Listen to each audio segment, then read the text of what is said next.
dedicated to my son Sean Anthony Steele, in loving memory of my father Richard Steele. The Most Holy Trinosophia. Section 1.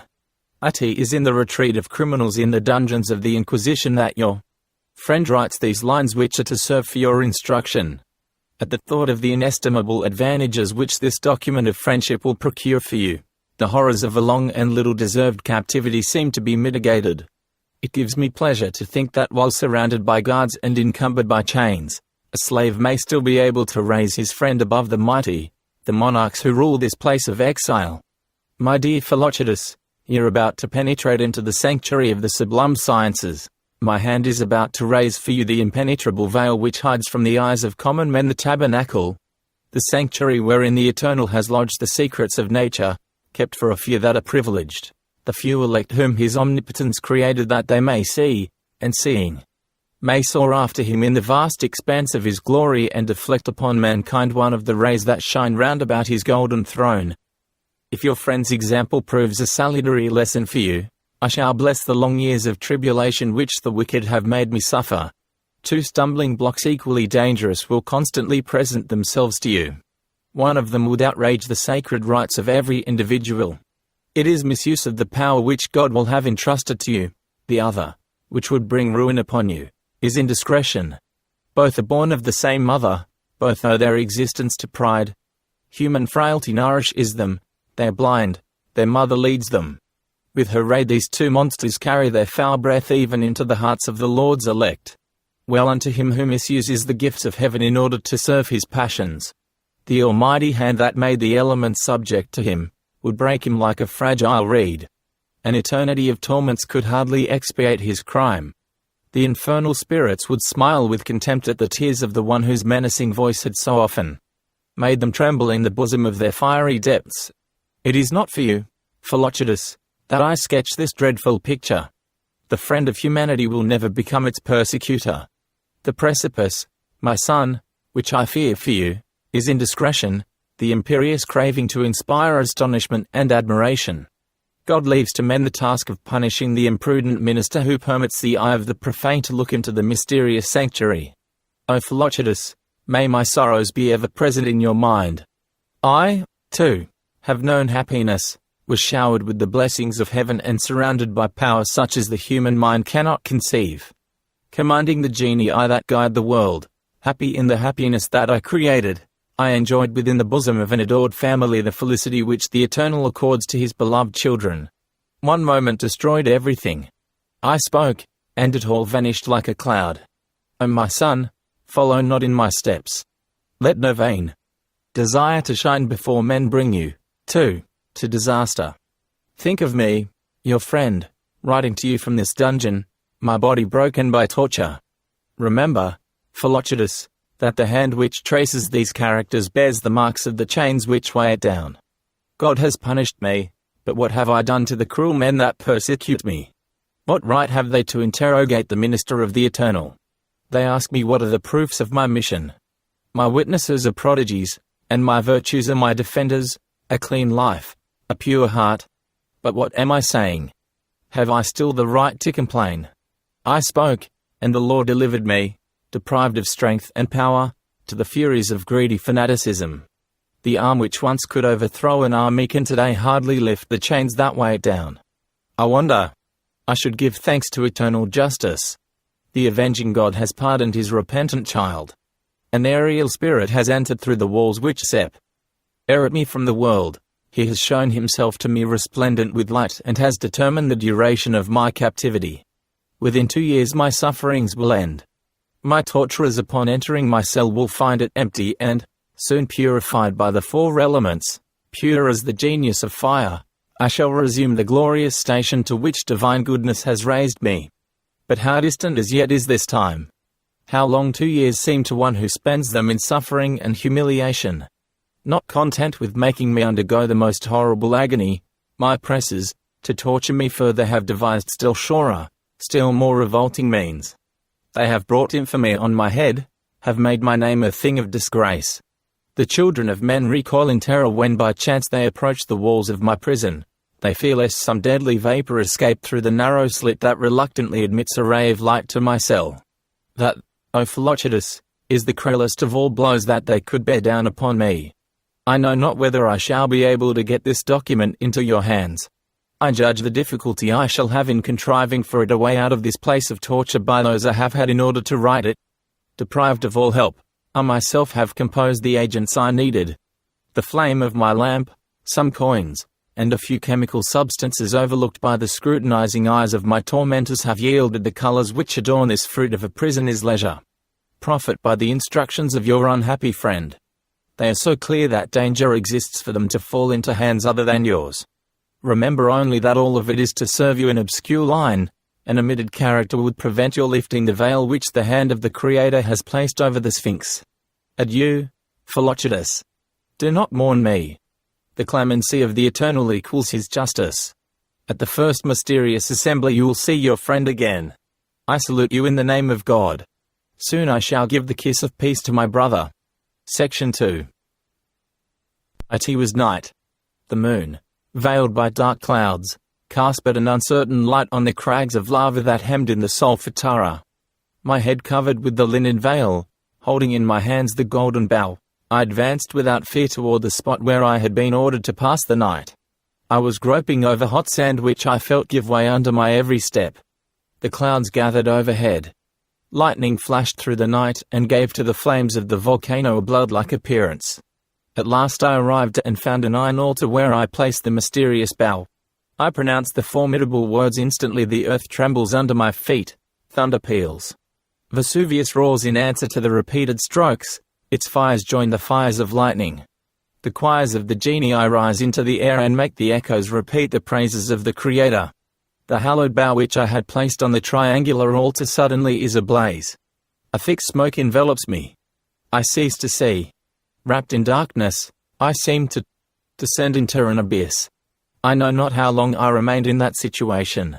When I opened my eyes, I vainly looked for the objects which had surrounded me a little time ago. The altar, Vesuvius, the country round Naples had vanished far from my sight.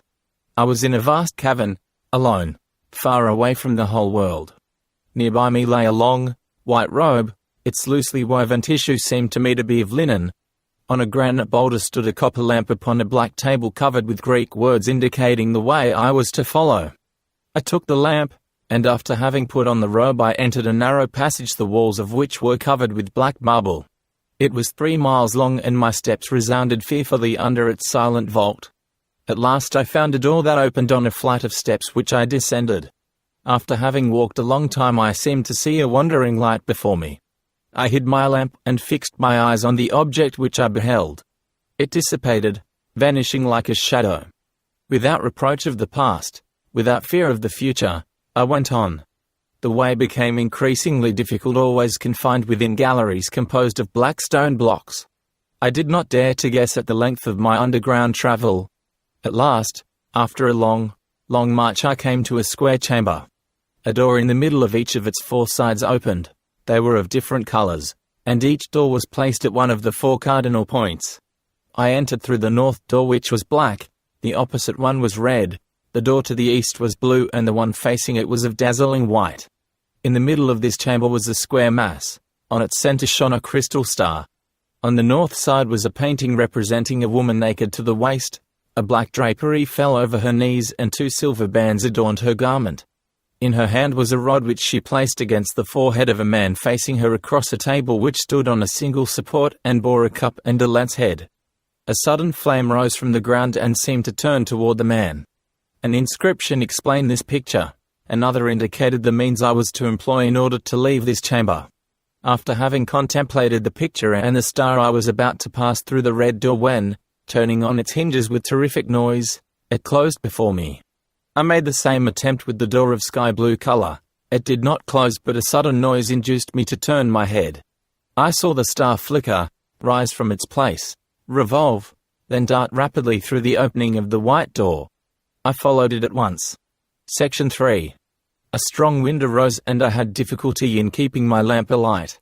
At last I saw a white marble platform to which I mounted by 9 steps. Arrived at the last one I beheld a vast expanse of water. To my right I heard the impetuous tumbling of torrents, to my left a cold rain mixed with masses of hail fell near me. I was contemplating this majestic scene when the star which had guided me to the platform and which was slowly swinging overhead, plunged into the gulf. Believing that I was reading the commands of the Most High, I threw myself into the midst of the waves. An invisible hand seized my lamp and placed it on the crown of my head. I breasted the foamy wave and struggled to reach the side opposite the one which I had left.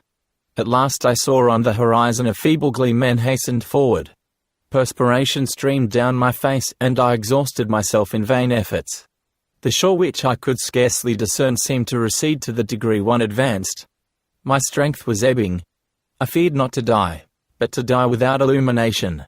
I lost courage, and lifting to the vault my tear-streaming eyes I cried out, Judica judicium mu met redeem me, propter eloquium tuum vivifica me, judge thou my judgment and redeem me, by thy eloquence make me live. I could hardly move my tired limbs and was sinking more and more when near me I saw a boat. A richly dressed man guided it. I noticed that the prow was turned toward the shore which I had left. He drew near. A golden crown shone on his forehead. Vade me come, said he, mecum principium in terris, instruum tu in via haque graduris. Come with me, the foremost in the world. I will show thee the way thou must follow. I instantly answered him. Bonum estate spera in domino quam considere in principibus. It is better to trust in the Lord than to sit among the mighty, whereupon the boat sank and the monarch with it. Fresh energy seemed to course through my veins and I gained the goal of my efforts. I found myself on a shore covered with green sand. A silver wall was before me inlaid with 2 panels of red marble. Approaching I noticed on one of them sacred script, the other being engraved with a line of Greek letters. Between the 2 plates was an iron circle. 2 lions, one red and the other black, rested on clouds and appeared to guard a golden crown above them. Also near the circle were to be seen a bow and 2 arrows. I read several characters written on the flanks of one of the lions. I had barely observed these different emblems when they vanished together with the wall which contained them. Section 4. In its place a lake of fire presented itself to my sight. Sulphur and bitumen rolled in flaming waves. I trembled. A loud voice commanded me to pass through the flames. I obeyed, and the flames seemed to have lost their power. For a long time I walked within the conflagration. Arrived at a circular space I contemplated the gorgeous spectacle which by the grace of heaven it was given me to enjoy. 40 columns of fire ornamented the hall in which I found myself. One side of the columns shone with a white and vivid fire, the other side seemed to be in shadow. A blackish flame covered it. In the center of this place stood an altar in the form of a serpent. A greenish gold embellished its diapered scales in which the surrounding flames were reflected. Its eyes looked like rubies. A silvery inscription was placed near it and a rich sword had been driven into the ground near the serpent, on whose head rested a cup. I heard the choir of the celestial spirits and a voice said to me, "The end of thy labors draws near. Take the sword and smite the serpent." I drew the sword from its sheath and approaching the altar I took the cup with one hand and with the other I struck a terrific blow upon the neck of the serpent.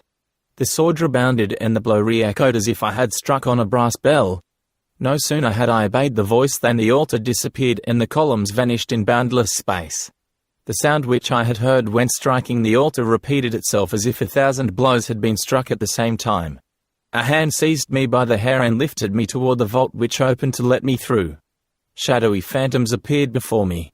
Hydras, lamias and serpents surrounded me. The sight of the sword in my hand scattered the foul throng even as the first rays of light dissipate the frail dream children of the night. After mounting straight upward through the layers that composed the walls of the globe, I saw again the light of day. Section 5. Scarcely had I risen to the surface of the earth, when my unseen guide led me still more swiftly. The velocity with which we sped through space can be compared with naught but itself. In an instant I had lost sight of the plains below. I noticed with astonishment that I had emerged from the bowels of the earth far from the country about Naples. A desert and some triangular masses were the only objects I could see. Soon, in spite of the trials which I had undergone, a new terror assailed me. The earth seemed to me only a vague cloud. I had been lifted to a tremendous height. My invisible guide left me and I descended again. For quite a long time I rolled through space. Already the earth spread out before my confused vision. I could estimate how many minutes would pass until I would be crushed on the rocks. But quick as thought my guide darts down beside me, takes hold of me, lifts me up again, and again lets me fall. Finally he raises me with him to an immeasurable distance. I saw globes revolve around me and earths gravitate at my feet. Suddenly the genius who bore me touched my eyes and I swooned. I know not how long I remained in this condition. When I awoke I was lying on a luxurious cushion. The air I breathed was saturated with the fragrance of flowers. A blue robe spangled with golden stars had replaced my linen garment.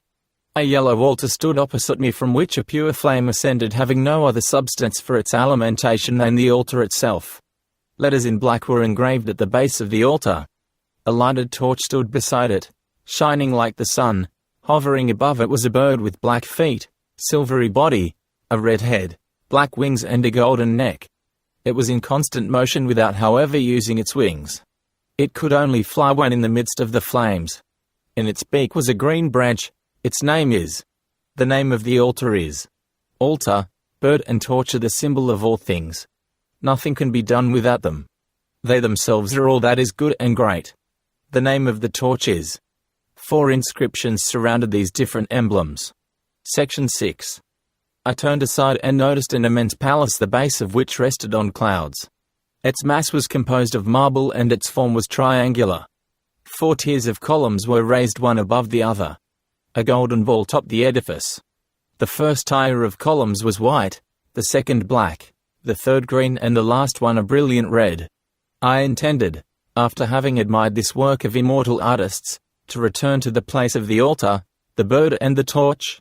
I desired to study them further. They had disappeared, and with my eyes I was searching for them when the doors of the palace opened. A venerable old man came forth clad in a robe like mine, except that a golden sun shone on his breast. His right hand held a green branch, the other upheld a censer. A wooden chain was about his neck and a pointed tiara like that of Zoroaster covered his white head. He came toward me, a benevolent smile on his lips. "Adore God," said he to me in Persian. "It is he who sustained thee in thy trials, his spirit was with thee. My son, thou hast let slip by the opportunity. Thou couldst have seized instantly the bird, the torch, and the altar. Thou wouldst have become altar, bird and torch at one and the same time. Now, in order to arrive at the most secret place of the palace of sublime sciences, it will be necessary for thee to pass through all byways. Come. I must first of all present thee to my brothers." He took me by the hand and led me into a vast hall. The eyes of the vulgar cannot conceive the form and richness of the ornaments which embellished it. 360 columns enclosed it on all sides. Suspended from a golden ring in the ceiling was a cross of red, white, blue and black. In the center of the hall was a triangular altar composed of the 4 elements. On its 3 points were placed the bird, the altar and the torch. "Their names are now changed," said my guide. "Here the bird is called the altar, and the torch. The hall is called, and the triangular altar." Around the altar were placed 81 thrones, to each of which one mounted by 9 steps of unequal height, the treads being covered with red carpets. While I was examining the thrones, a trumpet sounded, whereupon the doors of the hall swung on the hinges to let pass 79 persons, all attired like my guide. Slowly they came near and seated themselves on the thrones while my guide stood beside me.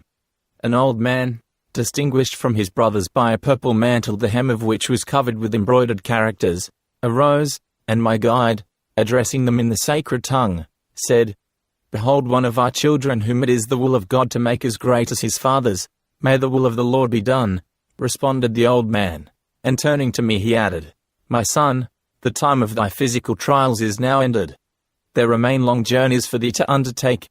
Henceforth thy name shall be. Before thou visit this edifice, each of my 8 brothers and myself will present thee with a gift." He walked up to me and with the kiss of peace gave me a cube of grey earth called. The second gave me 3 cylinders of black stone called. The third a small piece of rounded crystal called. The fourth a crest of blue plumes named. The fifth added a silver vase which carries the name of. The sixth gave me a cluster of grapes known by the sages under the name of. The The seventh presented me with the figure of a bird similar in its form to, but it had not its brilliant hues, it was of silver. It has the same name, he said to me. It is for thee to give it the same virtues. The eighth gave me a small altar, resembling the altar. Finally my guide placed in my hand a torch composed, like, of brilliant particles. However, it was not lighted.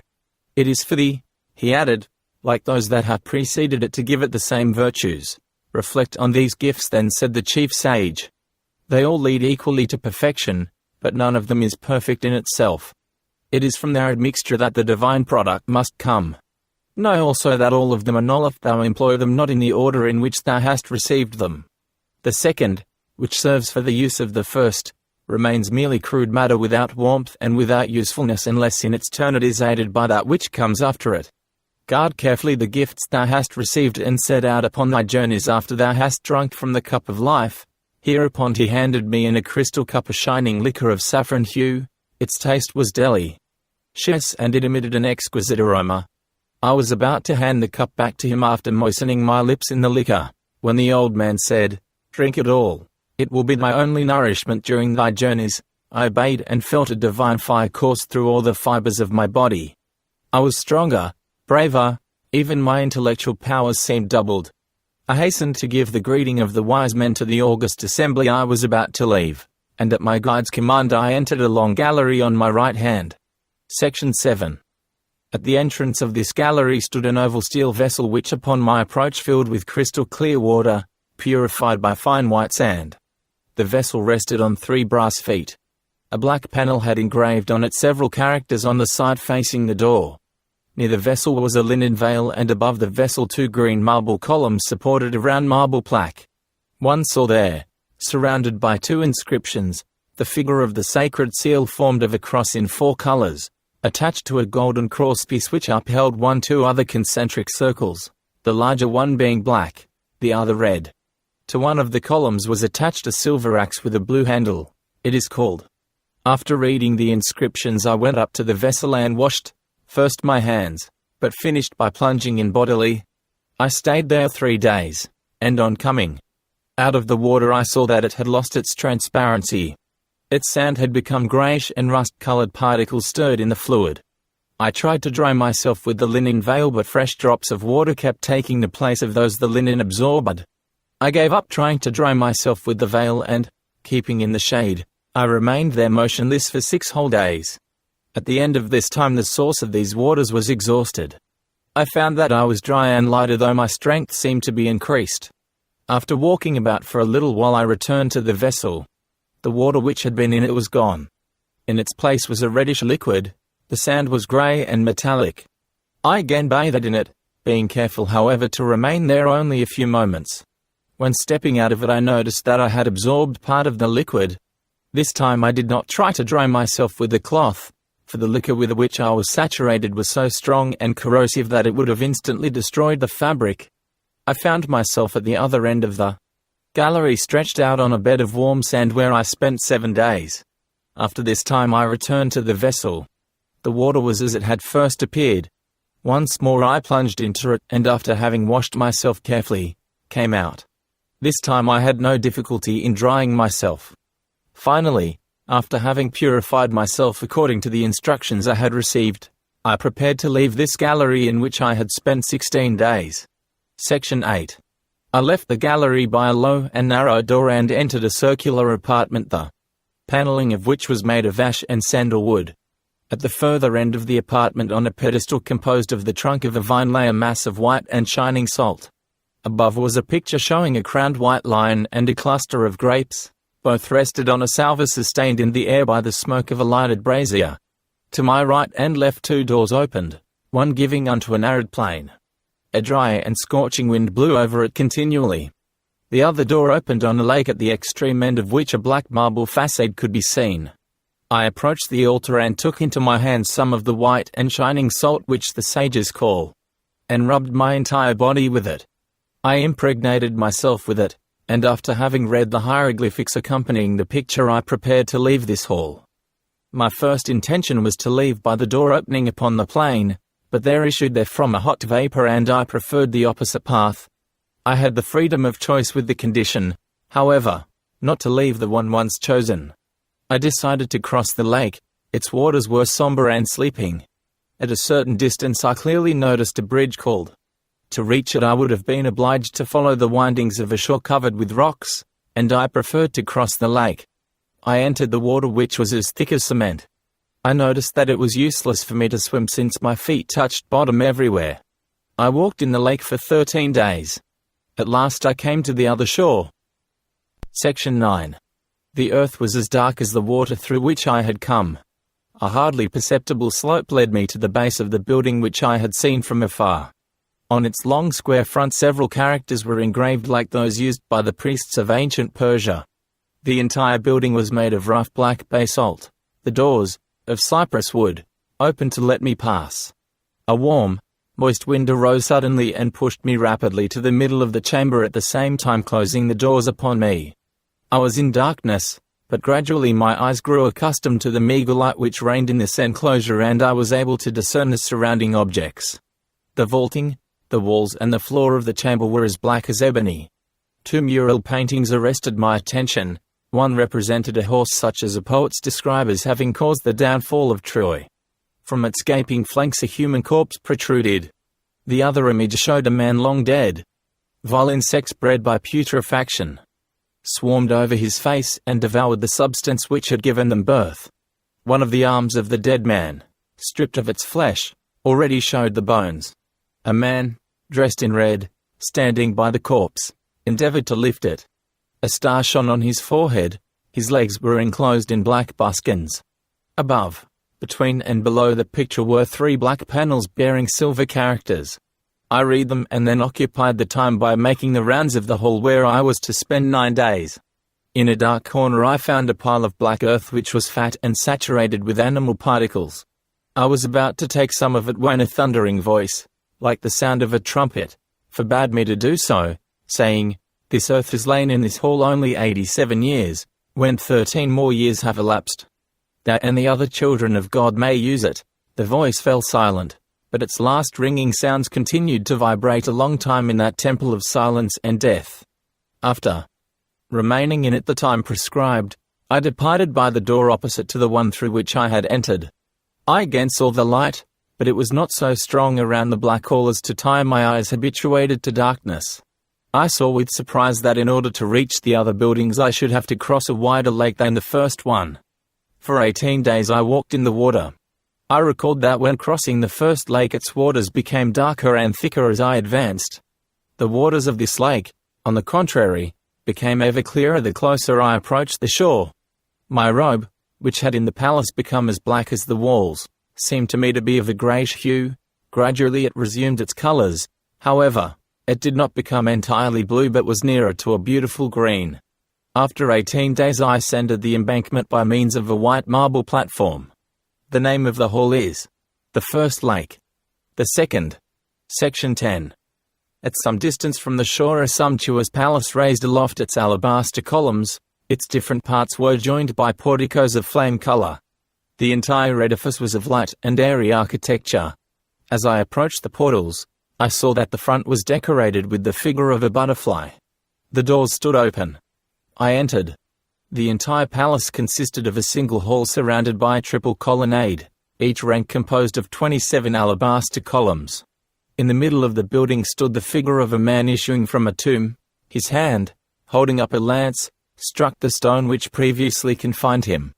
His loins were girt about with a green garment. Gold gleamed from its hem. On his breast was a square tablet bearing several letters. Above this figure hung a golden crown, and the figure seemed to lift itself into the air in order to seize the crown. Above it was a yellow stone tablet bearing several emblems which I explained by means of the inscription I saw on the 2 men by the one I had seen on the breast of the man. I stayed in that hall which is called the time needful for contemplating all its aisles, and soon I left it with the intention of crossing a vast plain in order to reach a tower that I had perceived at quite some distance. Section 11. No sooner had I quitted the steps of the palace when I saw fluttering in front of me a bird similar to this one, however, having 2 wings like a butterfly's besides its own. A voice issuing from a cloud commanded me to seize and to affix it, and I darted forth after it. It did not fly but used its wings in order to run with the greatest rapidity. I pursued it. It fled before me and made me cover the entire plain several times. I followed it without pause. Finally, after pursuing it for 9 days, I forced it to enter the tower which I had seen in the distance as I was leaving. The walls of this edifice were of iron. 36 columns of the same metal supported it. The interior was of the same material, encrusted with shining steel. The foundations of the tower were so constructed as to be twice as deep in the earth as they were high above ground. The bird had barely entered this enclosure when an icy cold seemed to overcome it. In vain it tried to move its numbed wings. It still fluttered, trying to flee, but so feebly that I reached it with the greatest ease. I seized the bird, and driving a steel nail through its wings, I affixed it to the floor of the tower with the aid of a hammer called. Hardly had I finished when the bird acquired new strength. It did not move, however, but its eyes began to shine like topaz. I was gazing at it when my attention was attracted by a group in the center of the hall. It showed a handsome man in the prime of life. In his hand he held a staff about which 2 serpents were interlaced. The young man was striving to escape a larger and more powerful man who wore a girdle and a helmet of iron surmounted by waving red plumes. Near him a sword lay on a buckler covered with hieroglyphs. The armed man held in his hand a heavy chain with which he shackled the feet and body of the youth who tried in vain to flee from his terrible adversary. 2 red tablets bore certain characters. I departed from the tower, and opening a door between 2 pillars I found myself in a vast hall. Section 12. The hall into which I had just entered was perfectly round. It resembled the interior of a globe composed of hard and transparent matter, as crystal, so that the light entered from all sides. Its lower part rested upon a vast basin filled with red sand. A gentle and equable warmth reigned in this circular enclosure. The sages call this hall. The basin of sand sustaining it is called. With astonishment I gazed around this crystal globe when a new phenomenon excited my admiration. From the floor of the hall ascended a gentle vapor, moist and saffron yellow.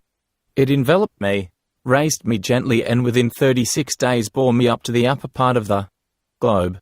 Thereafter the vapor thinned. Little by little I descended and finally found myself again on the floor. My robe had changed its color. It had been green when I entered the hall, but now changed to a brilliant red. A contrary effect had taken place in the sand on which the globe rested. Gradually its red color had been transformed into black. After finishing my ascent I remained 3 more days in that hall. After that time I left it in order to enter a large place surrounded by colonnades and gilded porticos. In the center of the place stood a bronze pedestal supporting a group representing a large strong man whose majestic head was covered with a crowned helmet. A blue garment protruded through the meshes of his golden armor. In one hand he held a white staff bearing certain characters, the other hand he extended toward a beautiful woman. His companion wore no garment, but a sun radiated from her breast. Her right hand held 3 globes joined by golden rings. A coronet of red flowers confined her beautiful hair. She sprang into the air and seemed to lift with her the warrior who accompanied her. Both were borne up by the clouds about the group. On the capitals of 4 white marble columns were set 4 bronze statues. They had wings and appeared to sound trumpets. I crossed the place, and mounting on a marble platform which was before me, I noticed with astonishment that I had re-entered the Hall of Thrones, the first in which I had found myself when entering the Palace of Wisdom. The triangular altar was still in the center of this hall, but the bird, the altar and the torch were adjoined and formed a single body. Near them was a golden sun. The sword which I had brought from the Hall of Fire lay a few paces distant on the cushion of one of the thrones. I took up the sword and struck the sun, reducing it to dust. I then touched it, and each molecule became a golden sun like the one I had broken. At that instant a loud and melodious voice exclaimed, "The work is perfect." Hearing this, the children of light hastened to join me. The doors of immortality were opened to me, and the cloud which covers the eyes of mortals was dissipated. I saw, and the spirits which preside over the elements knew me for their master. Finis. Notes and commentaries. Initiation into the mysteries was defined by the ancient philosophers as life's supreme adventure and as the greatest good that can be conferred upon the human soul during its terrestrial sojourn. Plato, in the Phaedrus, writes thus of the supreme importance of acceptance into the sacred rites. Likewise, in consequence of this divine initiation, we become spectators of entire, simple, immovable and blessed visions in a pure light, and were ourselves pure and immaculate and liberated from this surrounding vestment which we denominated body, and to which we are now bound as an oyster to its shell. St. Paul also refers to the inner experience by which we come to know. He says, "We speak of wisdom among the perfect, not the wisdom of this world, nor of the archons, rulers, of this world, but divine wisdom in a mystery, secret, which none of the archons of this world know." An initiation is an extension of consciousness toward an appreciation of universal realities. The mystical ceremonials of the pagans and early Christians were but the outward symbols of inward processes. By obscure rites and pageantries the precious arcana of perfection was transmitted from age to age. The profane were satisfied by the solemnity of the outward forms and rituals, but the adepts, those who had received the keys, applied the wisdom which was locked within the allegories to perfecting their internal spiritual faculties. Origen, the most mystical of the Ante-Nicene Fathers, in his preface to St. John, admits the twofold nature of all theological revelations. To the literal-minded, or exoterici, we teach the gospel in the historic way, preaching Jesus Christ and Him crucified, but to the proficient, fired with the love of divine wisdom, the esoterici, we impart the logos, the word. Perfection is not bestowed, it is achieved. Men do not become wise merely through the witnessing of sacred dramas, rather, by the understanding of them. Symbolism is the language of divine truths, a writing by means of which may be intimated things which it is unlawful to actually reveal. For the mystic symbols are well known to us who belong to the brotherhood, Plutarch. By initiation the rule of works is established. The divine man and the divine in man are brought to completeness by works alone. The adepts of the old schools were wise master builders with vision to see, with courage to do, and wisdom to remain silent. There is a secrecy and silence observed in all mysteries, wrote Tertullian, the creator of ecclesiastic Latinity. During the ceremonials of initiation the neophyte was given the law. The great verities by which the universe moves towards its inevitable identity with God were revealed. It remained for the initiate to apply this law and through this apply, Catine, to achieve conscious immortality. There is a forking of the ways of knowledge at which practice diverges from theory. A man may either fulfill the law and thus by enlightened action come finally to perfection, or he may accept the word of the law and, ignoring the spirit of it, remain as he is imperfect and unenlightened. He who receives the Logos and abides in the spirit thereof gradually increases in wisdom. The Nazarene theurgist said of such a one that he had an oath. He was dedicated to the release of his inner part from the domination of his outer senses and appetites. Says Areteus, until the soul is set free it works within the body and is obscured by vapors and clay.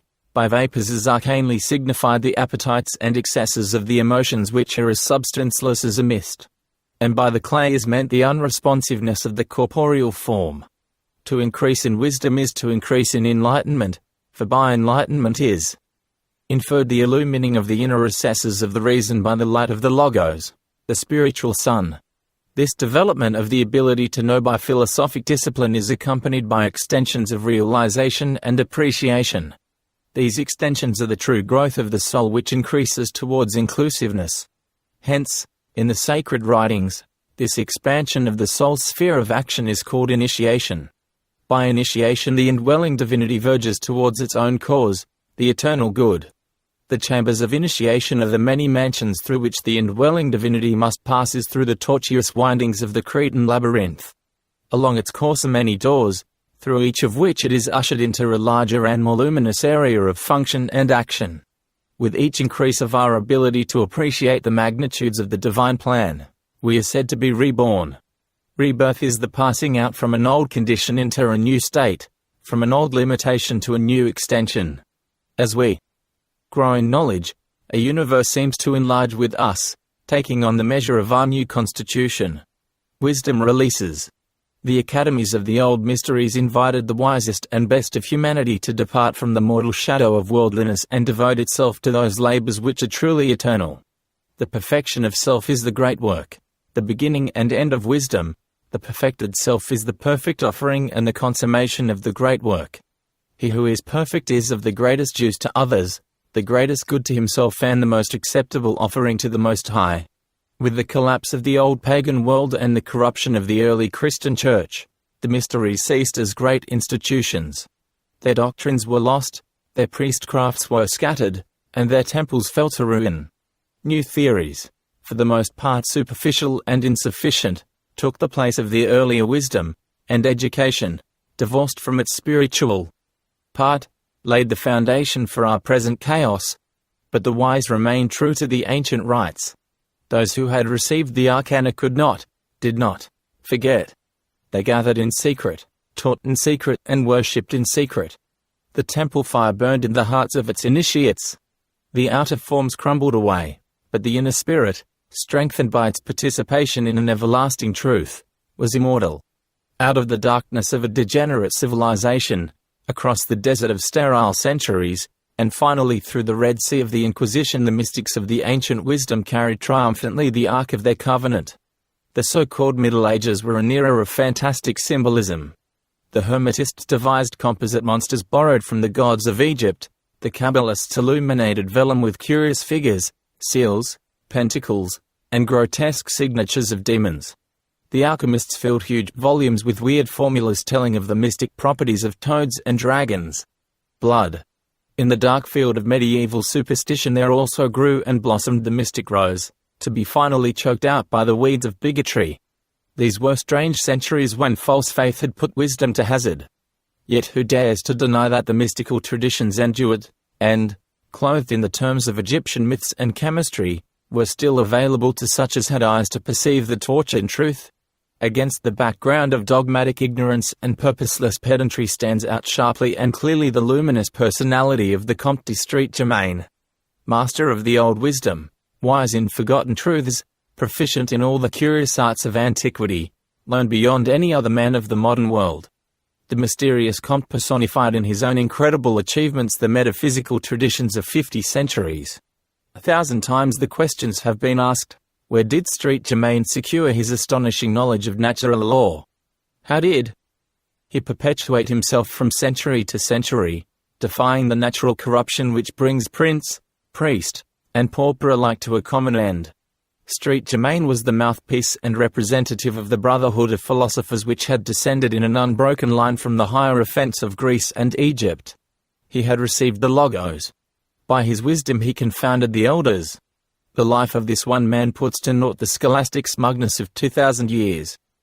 La très sainte Trinosophie is supremely significant in type set forth the spiritual process which finally result in adeptship. It is the diary of the soul's coming of age. It may well be the actual record of Saint Germain so on acceptance into the mystical brotherhood of which he finally became the Grand Master.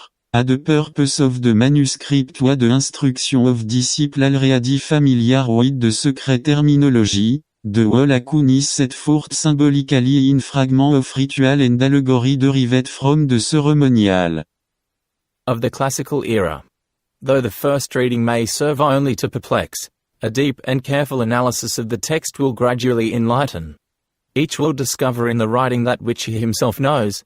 He will interpret it according to that which he himself is, and he will apply it according to that which he himself desires. Symbols are all things to all men, yet beneath the wide diversity of interpretations of which they are susceptible is a wisdom simple and inevitable which can be comprehended only by the truly wise. Opinions, theories, and beliefs fall away. At the root of every emblem is a fact. Our manuscript is rich in these veiled facts and we are reminded by the author that no part of it is without hidden significance. La Très Sainte Trinosophie is divided into 12 sections. Each is illuminated by an appropriate design. The early sections seem to derive their inspiration from the Neo-Egyptian ritual called the Rite of Memphis, and the trials of the candidate are concerned directly with the 4 elements: earth, water, fire, and air. The grand pattern for the whole document is the zodiac, to the signs of which the 12 sections of the writing are related. The zodiac is the great soul cycle and the sun's passage through the zodiacal symbols is the original from which the ancient priestcrafts derived the authority for their sacred circumambulations. The ancients accepted the first sign of the zodiac as the beginning and the last sign as the end of all mundane activity.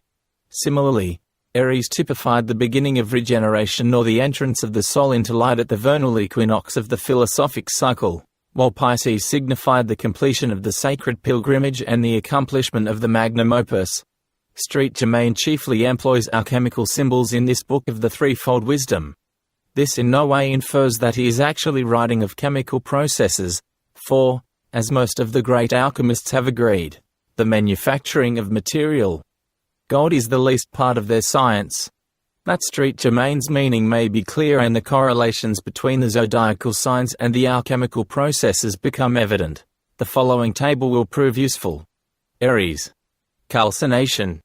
Expulsion of the animal soul through heat, purification by the fire of aspiration. Taurus. Congelation. The union of parts, the achievement of one-pointedness or purpose. Gemini. Fixation. The condition of becoming firm, the fixing of the will. Cancer. Dissolution. To dissolve or to suspend in a fluid state, the universalizing of the personality. Leo. Digestion. To soften by heat and moisture, to perfect the mind in wisdom, heat, and imagination, humidity. Virgo. Distillation. The separation of the volatile principle from substance, the release of the soul from its involvement in bodily limitation. Libra. Sublimation. The refining of elemental bodies, the increasing of the vibratory harmonies of the body. Scorpio. Separation or putrefaction. The philosophic death, an artificial decay by which the spiritual and material elements are separated from each other. Sagittarius. Incineration. The burning away of dross, the soul fire consumes the external body. Capricorn. Fermentation. The conversion of organic substance into new compounds by ferment, the building of the golden man. Isation. The process of increasing, adaptive. Pisces. Projection. The process of transmuting base substance into gold, the perfection of the work, immortality, in the Eastern tradition, Buddhahood. The arrangement of these symbols and processes differs in minor degree among the various writers, but the principle is always the same, the transmutation of the not-self into the self, the tincturing of the outer life with the inner grace, the projection of soul upon its physical environment, the sublimation of evil into good, the multiplication of beauty, love, and truth until finally the powder of projection, wisdom, shall tincture the whole world. The alchemists tell us that a minute particle of the red lion can transmute into the purest gold 100,000 times its own weight. Wisdom, and wisdom alone, can accomplish this, for one wise man can perfect the ages, and a little truth will in time so greatly increase that the universe may not contain it. A ritual not dissimilar to that contained in the present writing is set forth in the Popol Vuh, the sacred book of the Quiche Indians of Central America. The neophyte, in his quest for wisdom, passes in succession through 12 tests. He crosses a river of blood, Aries, then a river of mud, Taurus. He detects a subterfuge, Gemini. He enters the house of darkness, Cancer, then the house of spears. Leo, the house of cold, Virgo, the house of tigers, Libra, the house of fire, Scorpio, and the house of bats, Sagittarius, where he dies, incineration. The picture at the head of the 9th section of Saint Germain's book depicts death. The body of the Indian neophyte is burned on a scaffold, Capricorn, the ashes scattered on the river, Aquarius, the ashes turn into a man-fish, Pisces, in which form the initiate, who has completed the cycle, destroys the evil genius who was his adversary through the initiatory ritual. The 12 princes of Xibalba, who are the keepers of the mysteries, are of course the zodiacal gods. As we follow Germain into the lava beds of Vesuvius, we indeed tread upon the threshold of Persephone. We follow him in his sole quest for truth. Now we read only the symbols and we understand only in part, but ultimately we must achieve as he achieved and face the universal course with the same high courage that pressed him on to mastership. His symbols are from the Book of Life, and although we do not see in daily incident and happening the tests of which he writes, still each in his own sphere of experience faces the same hazards herein defined. We wander in the caverns of uncertainty, the ghostly forms of doubt harass us, fear steals away our strength, selfishness are vision, and ignorance a courage. But we are all alchemists in the laboratory of life, each is distilling the elixir of experience. In due time each shall have accomplished the perfection of this mysterious alchemical fluid, and with it shall tincture his world and himself. Upon the base metals of this present age he shall sprinkle the magical powder, which his soul has discovered. The ages of iron, of silver, of copper, and of lead shall vanish away, and the golden age of the philosopher shall shine forth. Interpretation of figures and text. Section I, Figure I, page 34. The highly decorated title page of the manuscript is a valuable key to the interpretation of the entire work. De Givry describes the emblems thus: this author's symbolism is Egyptianized in the fashion of the day.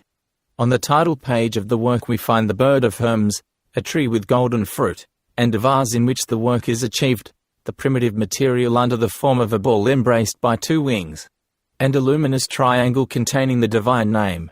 In another place he adds, the Hebrew name El is on the right with another divine name lower down written in Arabic. The letters Ab near the latter are indicative of the alphabet, and Repa sent the word, the divine word. On the left is a Hebrew inscription taken from the first verses of the book of Genesis. And the earth was without form, and void, Hohu Vabohu, and darkness was upon the face of the deep. And the Spirit of God, Ruach Elohim, moved upon the face of the waters. The letters in the golden triangle do not form the sacred name Jehovah but, when decoded, yield the cryptic words. Breathe after this one. That the soul breath of the Kabbalists is to be inferred is evident from the wings behind the hawk of Ra in the upper left corner. The second square from the top at the right is of a special Freemasonic interest. A candidate for initiation into the mysteries stands in symbolic posture before an altar, with one shoe off and one shoe on. The Hebrew letters Al, El, in the small circle are one of the 10 Kabbalistic names of God signifying God, the Creator, and is associated with the Sephir Chesed or mercy. The letters Abba the mystical signature of the writer who was a father, Abba, or master of the secret wisdom.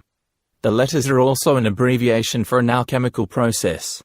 The Arabic divine name really consists of Hebrew words written in Arabic characters which read, the Lord, the Most High, purifies.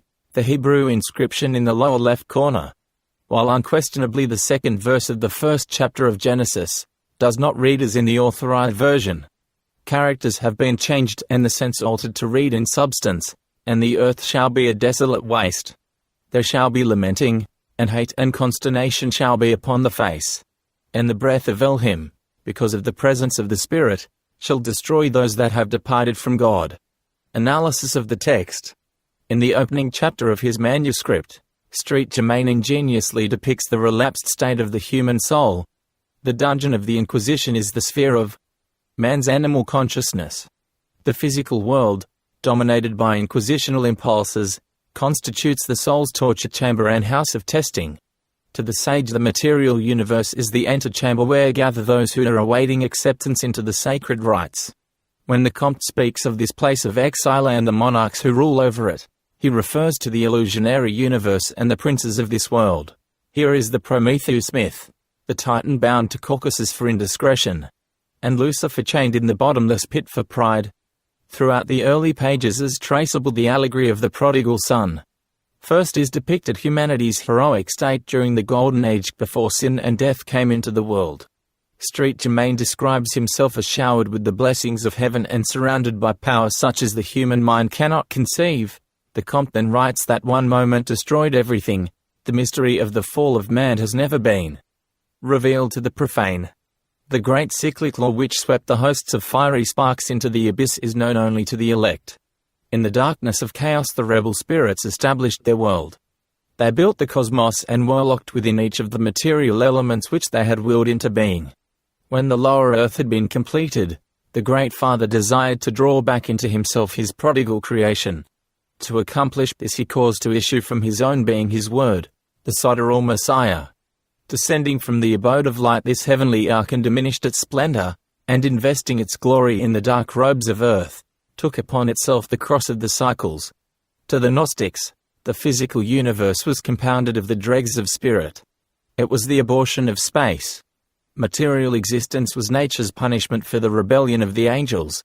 This was clearly set forth in the initiatory rituals which taught that men were reborn in earthly bodies as punishment for sin.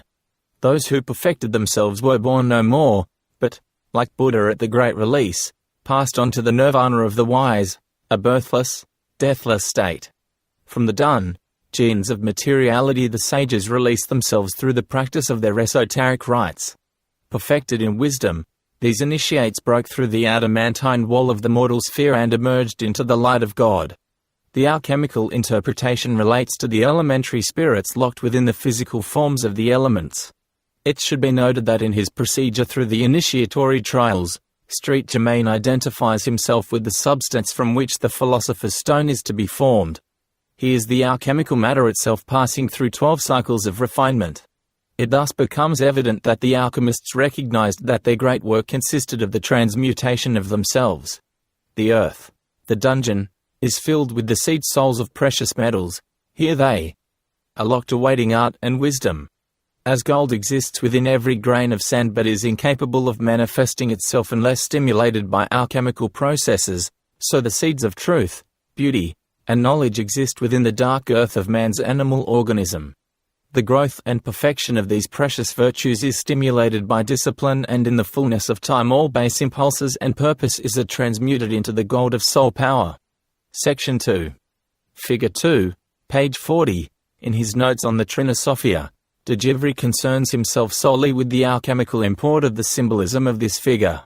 He says of the second plate that it represents a man gazing into a prophetic cup forming a magic mirror. The conjoined signs of the sun and the moon are seen against the pedestal of the table. At the top of the figure a superposition of differently colored rectangles indicates the phases of the work, and the double sign of the lingam in a circle emblematically recalls the Hermetic male and female. An inscription in Greek letters and made-up characters gives a formula for the composition of gold, or the Sun King, by means of a mixture of gold and silver generated by vital mercury. Linked to the blue rectangle giving this formula is a lower red rectangle inscribed with the rule for the furnace fire in Hebrew characters. A careful analysis inclines us to suspect a more profound significance. The circle at the upper right, though possibly phallic in its superficial sense, is actually an occult monogram or seal containing 2 Greek letters. Translated, these signify the light of God or the light of revelation. The rectangles at the upper left are the elements. The arrangement is oriental. The lower 4 are crowned by the 5th, the quintessence, the mysterious other of the sages. The inscription in the upper panel describes the quickening of the soul seed by the warmth of the eastern quarter, Aries. There is also reference to the breath which moves in the vessel, or upon the waters. The number 62 appears, accompanied by the admonition to open the heavenly gate, clairvoyance, with the aid of the vessel or cup. Does the cup, ark, contain the water of Lethe, by partaking of which souls descending into generation lose all memory of their heavenly origin? Or does it contain the water of Mnemosyne which flows at the gateway of wisdom and of which the adepts drink, the water of remembrance by which the soul remembers its own substance and origin? The female figure is Isis in her role of initiatrix. She is nature, and her black skirt is the corporeal world by which part of her body is concealed. The naked man is the neophyte. Unclothed he came into the world, and unclothed he must be born again. Bereft of all adornment, stripped of all insignia of rank and power, he may bring to the temple nothing that he has, only that which he is. The table upheld by the sun and moon, and at the base of which burns the everlasting fire, is the world. The objects lying upon it, or held by Isis, are 3 of the suit symbols which appear upon tarot cards. The whole design, in fact, is not dissimilar to that major tarot trump which is called Le Battleur, the juggler. The cup is the symbol of water, the spearhead of fire and the wand of air. Fire, air, and water are the symbols of the great magical agent. Their names in Hebrew are Chema, Ruach, and Magim, and by the Kabbalah the first letter of each of these words, Ch, R, and M, constitute Hiram, known to Freemasons as Hiram. This is the invisible essence which is the father of the 4 elements, and designates itself Chiram Telet Mekaset, Chiram the universal agent, 1 in essence, 3 in aspect, in which is hidden the wisdom of the whole world. The Hebrew characters in the panel above the head of Isis are translated, on account of distress they shall cling to the bestower. which means that those, the wise, who have become wearied with worldliness shall turn to wisdom, the bestower of all good things. Analysis of the text. The account of the initiatory ritual now begins. The disciple has waited the appointed time in the dark material universe which is the womb of the mysteries. The process of philosophical birth proceeds according to the ancient and immutable law. The neophyte, veiled and bearing the golden bough, the mistletoe, advances toward the iron altar. The choice of Vesuvius as the scene for the initiation is exceedingly appropriate. The vent of the volcano leads downward into the subterranean strata of the earth where dwell the subterranean deities who must be first propitiated. The volcano is also the symbol of the alchemical furnace. The veil signifies that the neophyte has reached the state of the myster, one who perceives through a veil, or, in the Christ. In Mysteries, as through a glass darkly, Pliny refers to the mistletoe as the all-healer. It was presumably the golden bough given to Annis as a passport to the infernal regions. Sir James Fraser thus comments upon the initiatory ceremony as set forth by Virgil. If the mistletoe, as a yellow withered bough in the sad autumn woods, was conceived to contain the seed of fire, what better companion could a forlorn wanderer in the nether shades take with him than a bough that would be a lamp to his feet as well as a rod and staff to his hands? Armed with it he might boldly confront the dreadful spectres that would cross his path on his adventurous journey. Hence when Annis, emerging from the forest, comes to the banks of Styx, winding slow with sluggish stream through the infernal marsh, and the surly ferryman refuses him passage in his boat, he has but to draw the golden bough from his bosom and hold it up, and straightway the blusterer quails at the sight and meekly receives the hero into his crazy bark, which sinks deep in the water under the unusual weight of the living man. Mistletoe is a parasite, and as such symbolizes the heavenly man within the mortal body. The soul grows from the body and in it, but is not of it, for as the tree takes its nourishment from the earth even so the body receives its sustenance from material sources. But the mistletoe derives its vitality not from the dark loam but from the tree and the air. The mistletoe is said to be luminous in the darkness, and has been called the wise man's torch. Its luminosity is the light of the internal organs, the aura of the brain. He who bears the branch announces his fitness to receive the initiation. The neophyte lays the branch upon the iron altar, he gives himself to the law, assuming the responsibilities of spiritual progress. The sacred word is spoken. The hallowed bough bursts into flame, the sacrifice is accepted. The earth opens. Down through the royal arches as into a great abyss passes the candidate. The mists clear, revealing a vast cavern, the dark mother from which all things must come, similar in significance to Porphyry's cave of the nymphs. The long white robe is the seamless garment of the Nazarene woven from the endless thread of experience. The copper lamp is enlightened love, without which no man may follow the narrow path of wisdom. Robed in purity, illumined with compassion and understanding, the neophyte follows the black vaulted passage which leads to immortality. After a great distance the passage ends in a square room from which lead 4 doors. This is the hall of choosing. The doors signify the courses which the soul can pursue. The black door is the path of asceticism and labor, the red door is that of faith, the blue door is that of purification, and the white door is that of adeptship and of the highest mysteries. In the Bhagavad Gita, Krishna describes these paths and those who follow them, and reveals that the last is the highest and the most perfect. The neophyte enters through the black door of asceticism and labor and is about to pass through the red door of enlightened love when it closes upon him. He then turns to the door of purification and sacrifice, but this will not receive him. Then the star, the symbol of his essential daemon or genius, darts through the white door. Fate has decreed adeptship. The neophyte follows his star. The alchemical significance of the account reveals that at the beginning of the great work the power of choice is given to the operator, that he may decide the end to which his labor shall be directed. The black door represents the making of material gold, the red door the universal medicine for the healing of the nations, the blue door the elixir of life, and the white door the philosopher's stone. From the door which is chosen we discover that aspect of the great work which our author contemplates. Section 3.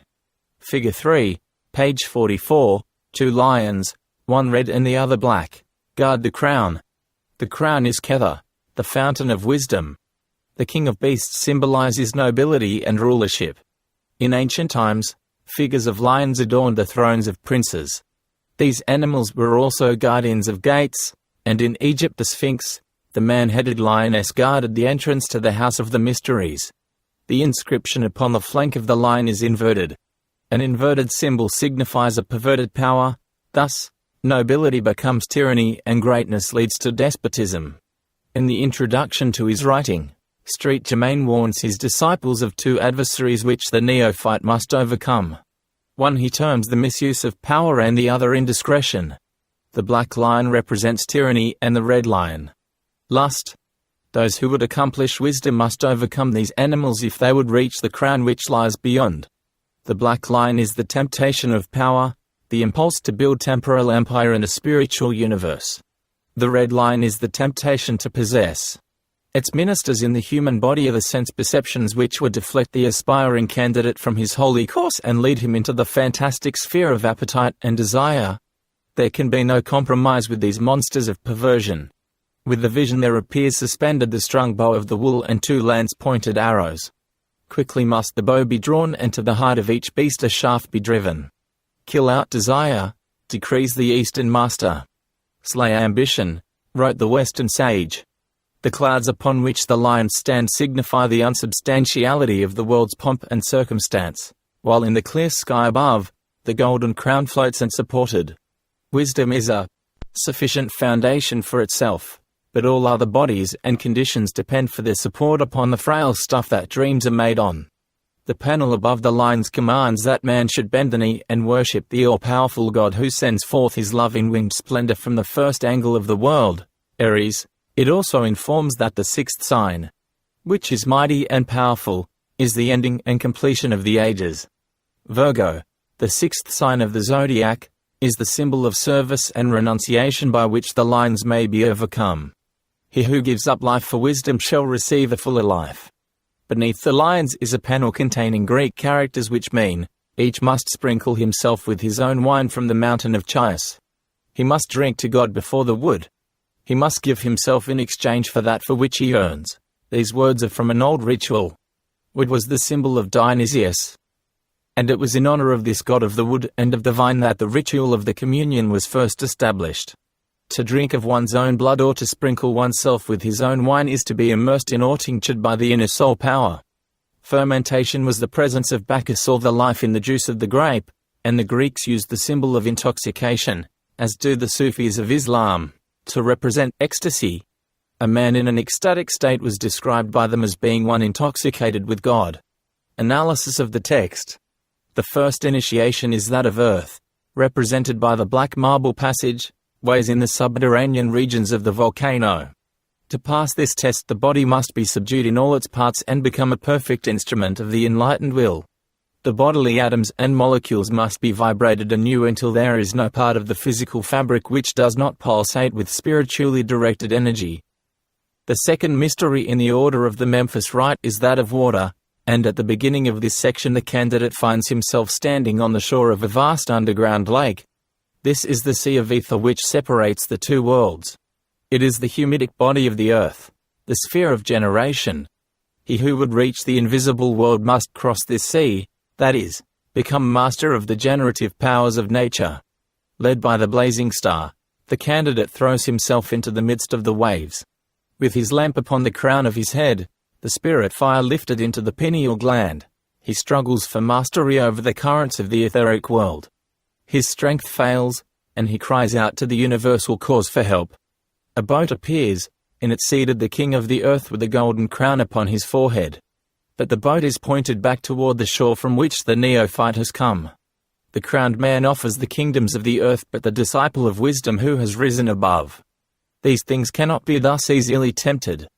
Strengthened by the courage of righteous decision and aided by the invisible genii, the candidate fights his way to the distant shore. Before him rises the silvery wall of the moon, the lady of the sea, whose dominion he has passed. The fire initiation awaits him. Having mastered the vital principle of nature by which growth and propagation are controlled, the candidate next faces ambition, the fire of pride and the flaming tyranny of emotional excess. He beholds the lions, the fire symbols. The key to the course of action is revealed by the hieroglyphics. The lions, the riding and the wall dissolve. The path stretches out through the sphere of eternal flame. The alchemical aspect of the symbolism is one of purification or the passing of the elements of the stone through a bath. In this process of purification they pass from an earthy state through a vaporous or watery condition, to a fiery or gaseous quality. The lunar humidity present in all bodies must be dried out, which led the Greek philosophers to declare that a dry soul is a wise one. The Platonists interpreted this to mean that the mastery of the lunar principle brought to an end the reign of corruption by which all bodies are finally dissolved. The moon rules physical generation or the perpetuation of corruptible forms, but the sun has dominion over spiritual generation, the creation of incorruptible bodies. Man is the progeny of fire, the sun, water, the moon, and air, the bird of Thoth. The temptation by the king with the golden crown suggests one of the most common difficulties of the alchemical tradition. Those who attempted the art in most cases failed in their quest for wisdom because they became fascinated with dreams of wealth. Material gold tempts the alchemist away from his spiritual quest for enlightenment and immortality. Section IV. Figure IV, page 48. Upon an altar formed of the 12 whorls of a winged serpent twisted about a spear rests the cup of everlastingness. The device is derived from the cyclic serpent so often used in the rites of Serapis. The 12 coils of the snake are emblematic of the philosophic era and the spiral course of the aim through the zodiacal constellations. In the preparation of the wise man's stone the elements pass through 12 stages of augmentation. In each of these cycles the power of the matter is intensified, a fact which is suggested by the increasing size of the serpent's spirals.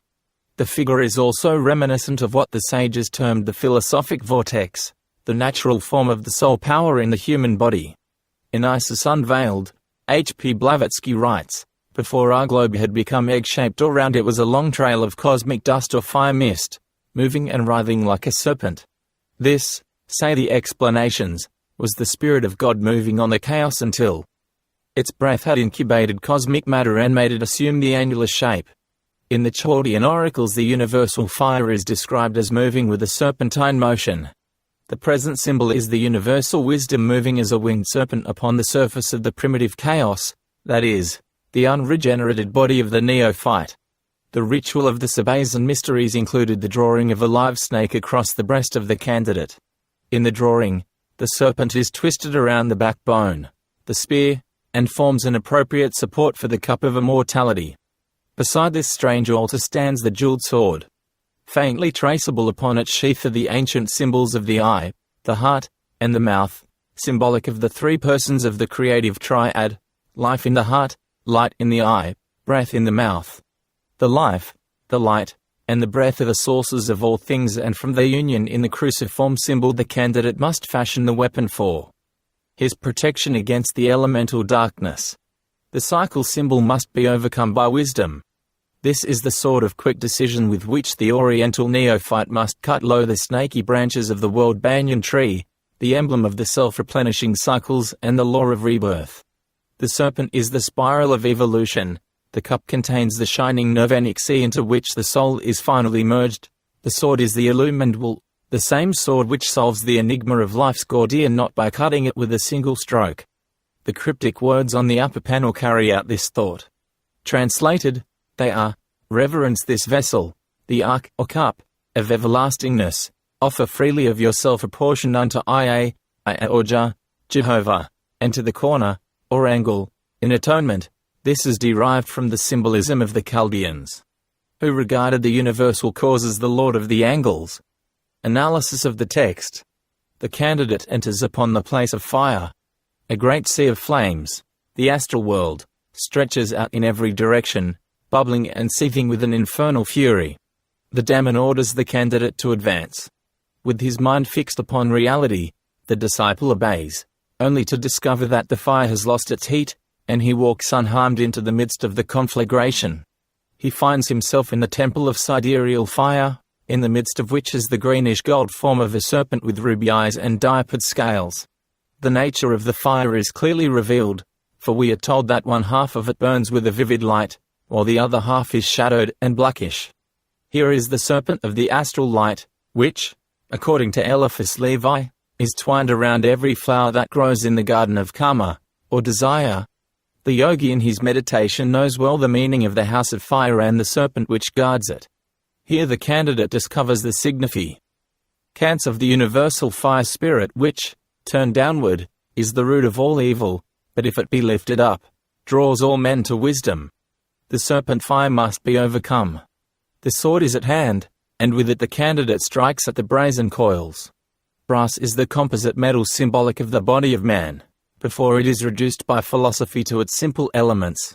The lord of the fire world is vanquished. The senses are controlled, the appetites are under the iron dominion of the will. Anger, hate, and pride have been exiled from the soul. The three fires of illusion have died out. The whole mirage of the astral light fades amidst a terrifying outburst of sound and color. The candidate is lifted through the arches of the underworld.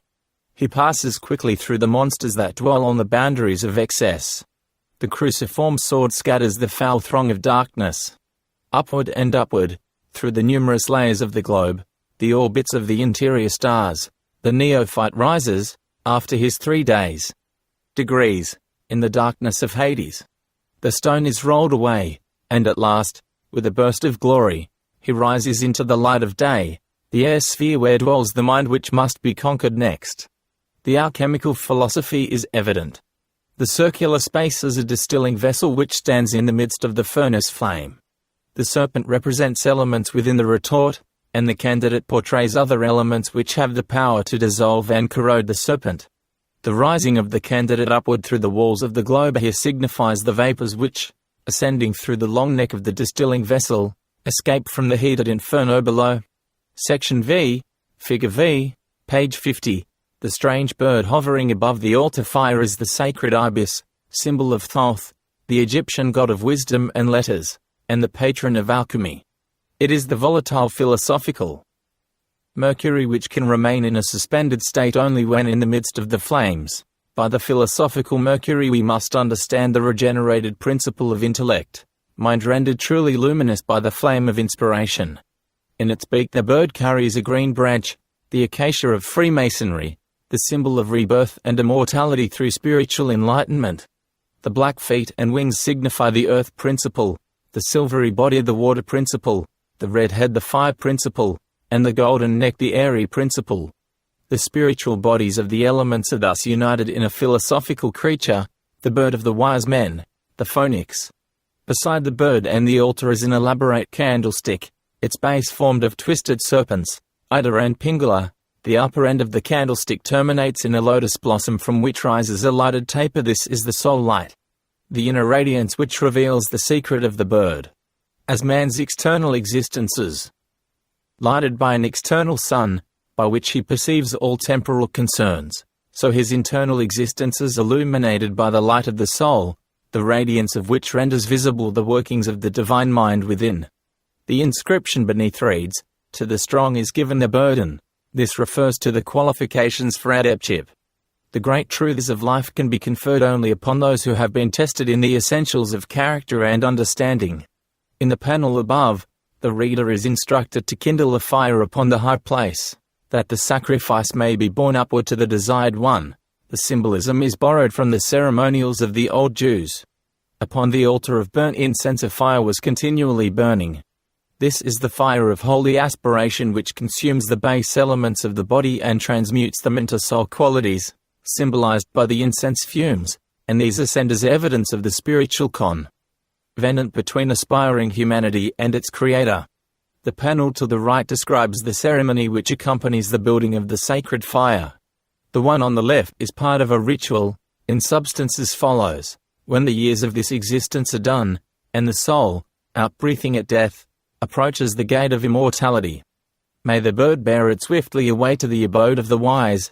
In the Egyptian rites, the soul of the initiate departed in the form of a bird which is shown hovering over the couch on which the mummy lies. The soul bird with the green branch refers to the messianic mystery as set forth in the Book of the Dead. Wisdom confers immortality upon the soul. Without wisdom, the soul must perish with the body. This is the secret of the ritual of the coming forth by day or the breathing out of the car. Analysis of the text. The candidate next experienced the mystery of the airy or intellectual principle. He is raised out of the subterranean depths by his guardian spirit and lifted into the higher atmosphere. Below him is the desert. Special attention is called to triangular masses, the pyramids. An early manuscript in our collection affirms that the Egyptians were able to manufacture the philosopher's stone without artificial heat by burying the retort in the desert sand, which furnished the exact temperature for alchemical experiments. The desert is here a symbol for the aridity and unproductivity of the unawakened consciousness. In the physical universe, spiritual values languish, yet in the midst of this mortal sphere stand the pyramids, supreme symbols of spiritual alchemy, temples of initiation in the desert of waiting.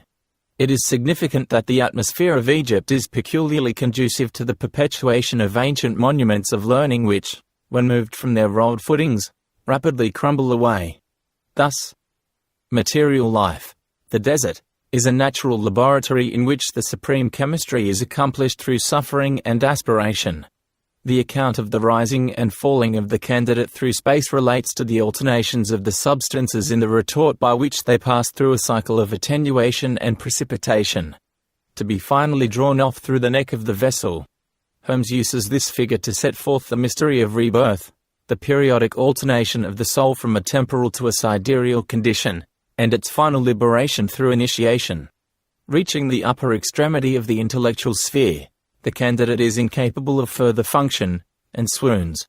Upon regaining consciousness, he discovers himself to be invested with a starry garment, the same spoken of by Peleus in his Metamorphosis, and also that worn by the adepts of the Mithraic rite. By the starry garment is represented not only the auric body but the new universal aspect of being, the sidereal consciousness bestowed by the experience of initiation. The candidate may return to the narrowness of his physical environment, but he can never again reduce his consciousness to the limitations of the material state. The starry body is his regenerated and illumined intellect. The strange characters signifying the name of the bird with the green branch are decoded to mean to be given a life, that is, immortality.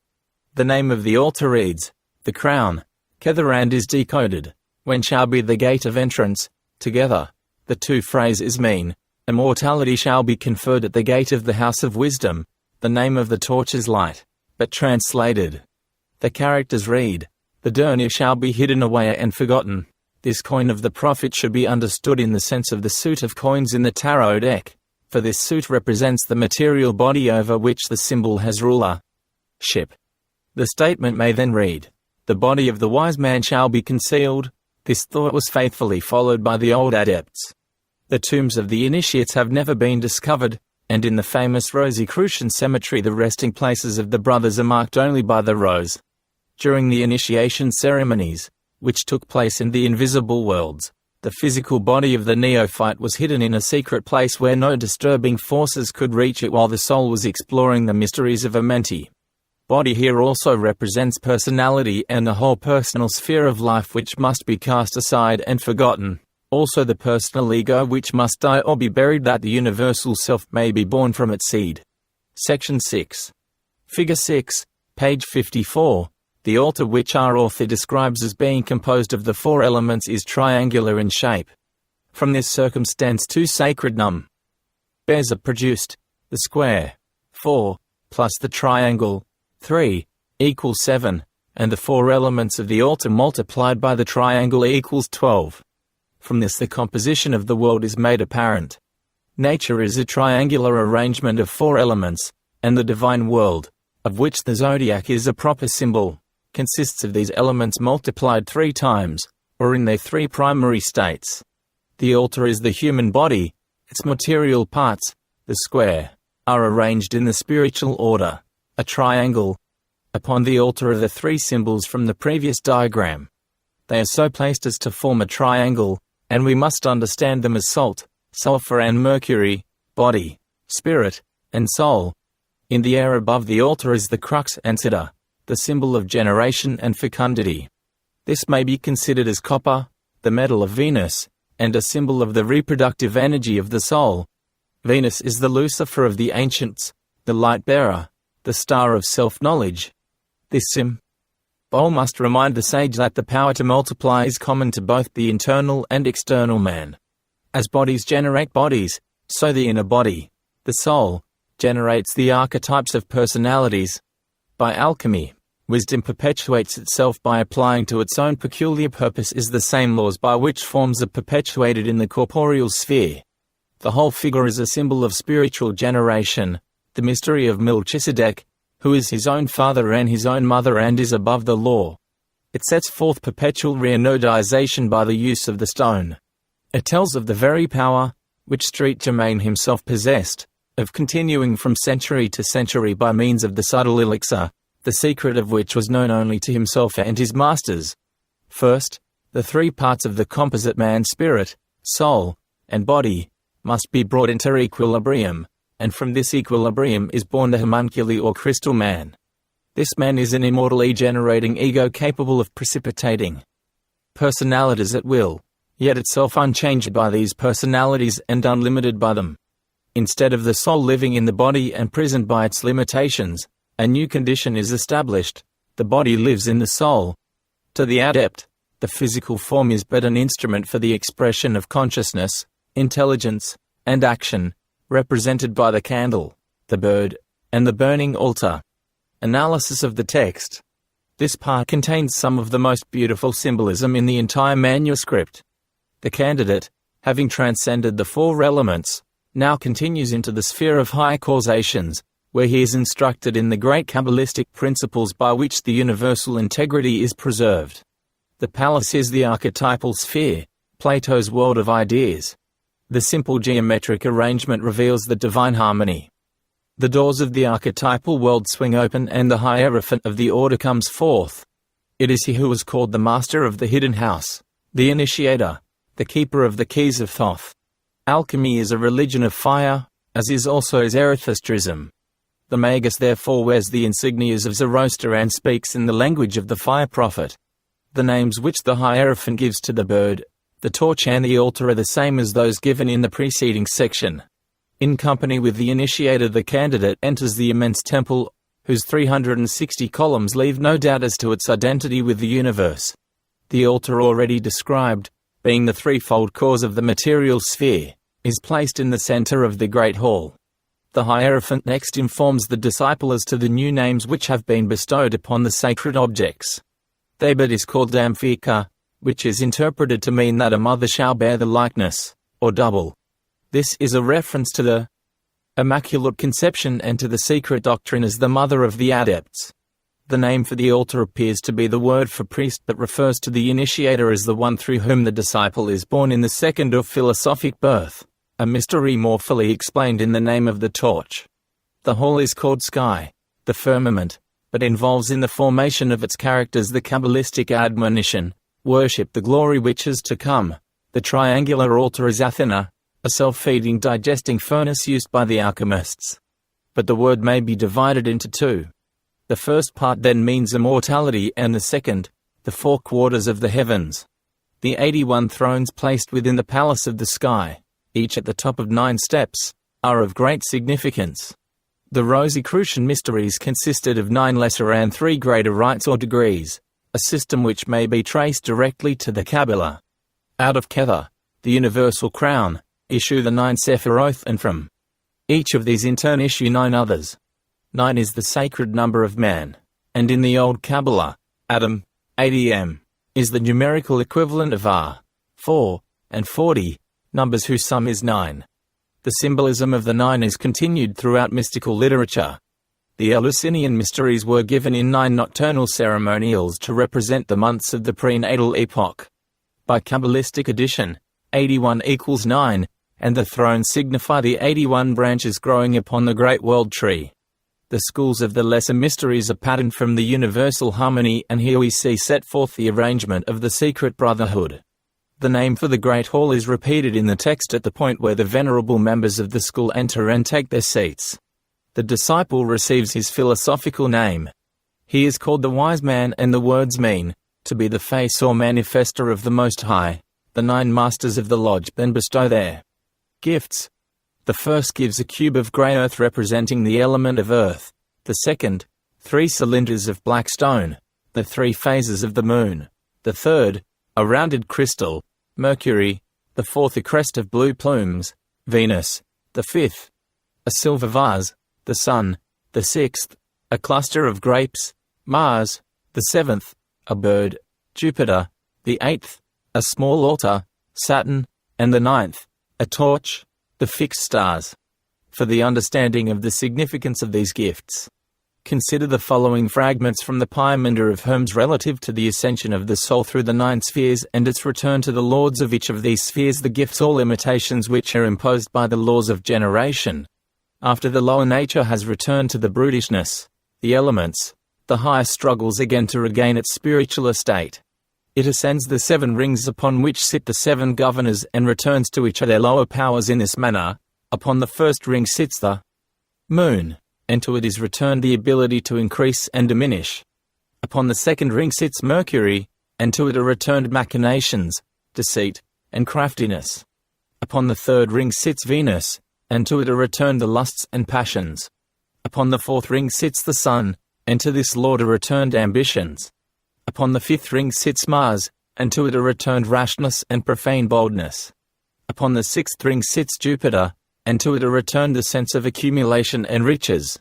And upon the 7th ring sits Saturn, at the gate of chaos, and to it are returned falsehood and evil plotting.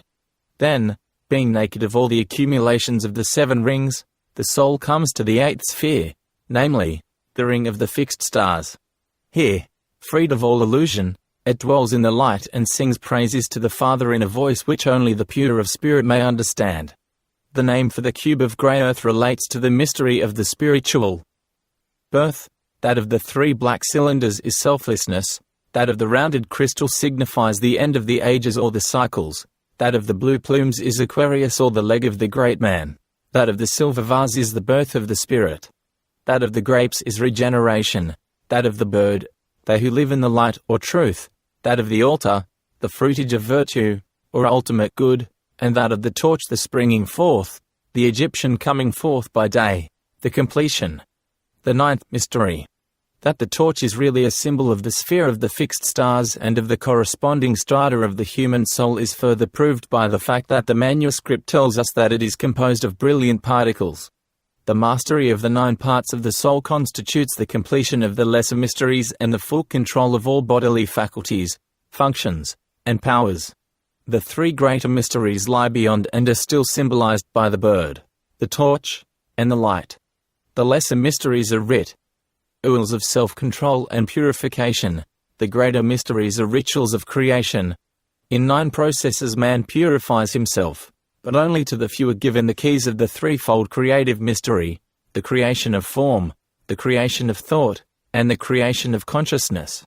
Before leaving the chamber of initiation, the candidate drinks of the water of life, the nectar of the gods, which is explained by the philosophers as representing the blood of the Logos or the Sun, the divine energy which sustains the elect, and which is constantly flowing in the grail of the mysteries. According to the Greeks, the gods partake of no mortal food, but are nourished from the fountains of eternal good which spring up in the midst of the worlds. Having given the secret sign to the adepts, the new initiate departs from the chamber by the right-hand path. Section 7. Figure 7, page 60. The key to the 7th plate is equilibrium, this being the virtue bestowed by the 7th sign of the zodiac, Libra, the balance. Our author tells us that the central motif, 2 small circles and a pendant cross, is the sacred seal. This may be interpreted as the celestial sulfur and salt, the sun and moon. The suspended cross is the lapis philosophorum, composed of the regenerated elements, salt, earth, sulfur, fire, mercury, air, and azoth the other, water of the sages. The sun and moon are the father and mother of the philosopher's stone. They represent heaven and earth, from which is generated the cross, man, the progeny of the 2 immortal agents, spirit and matter. The cross also signifies the equilibrium of man suspended between his origin and destiny.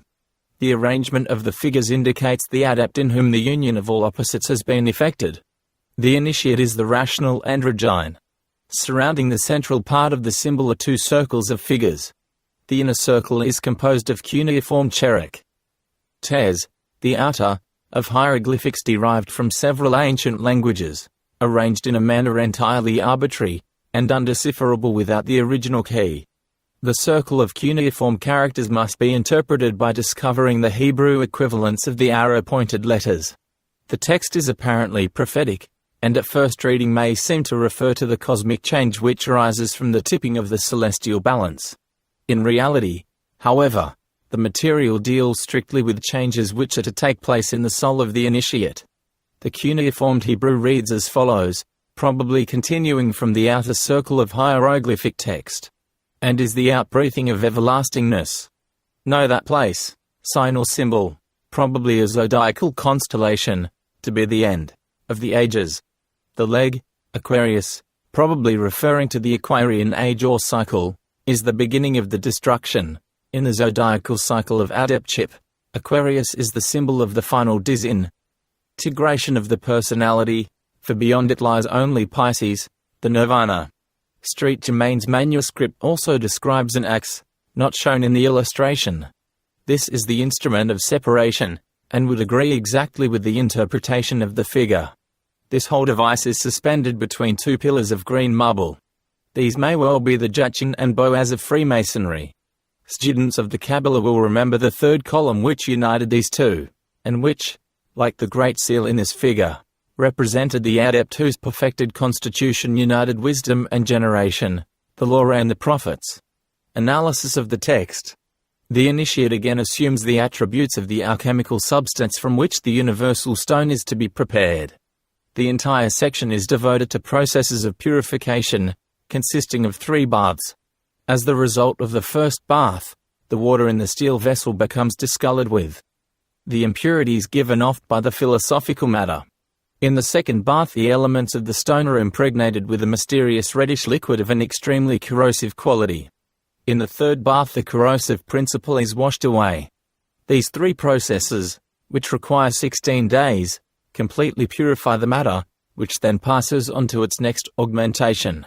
From a mystical viewpoint, the vessel filled with crystal clear water is the laver of purification placed in the courtyard of the tabernacle of the ancient Jews.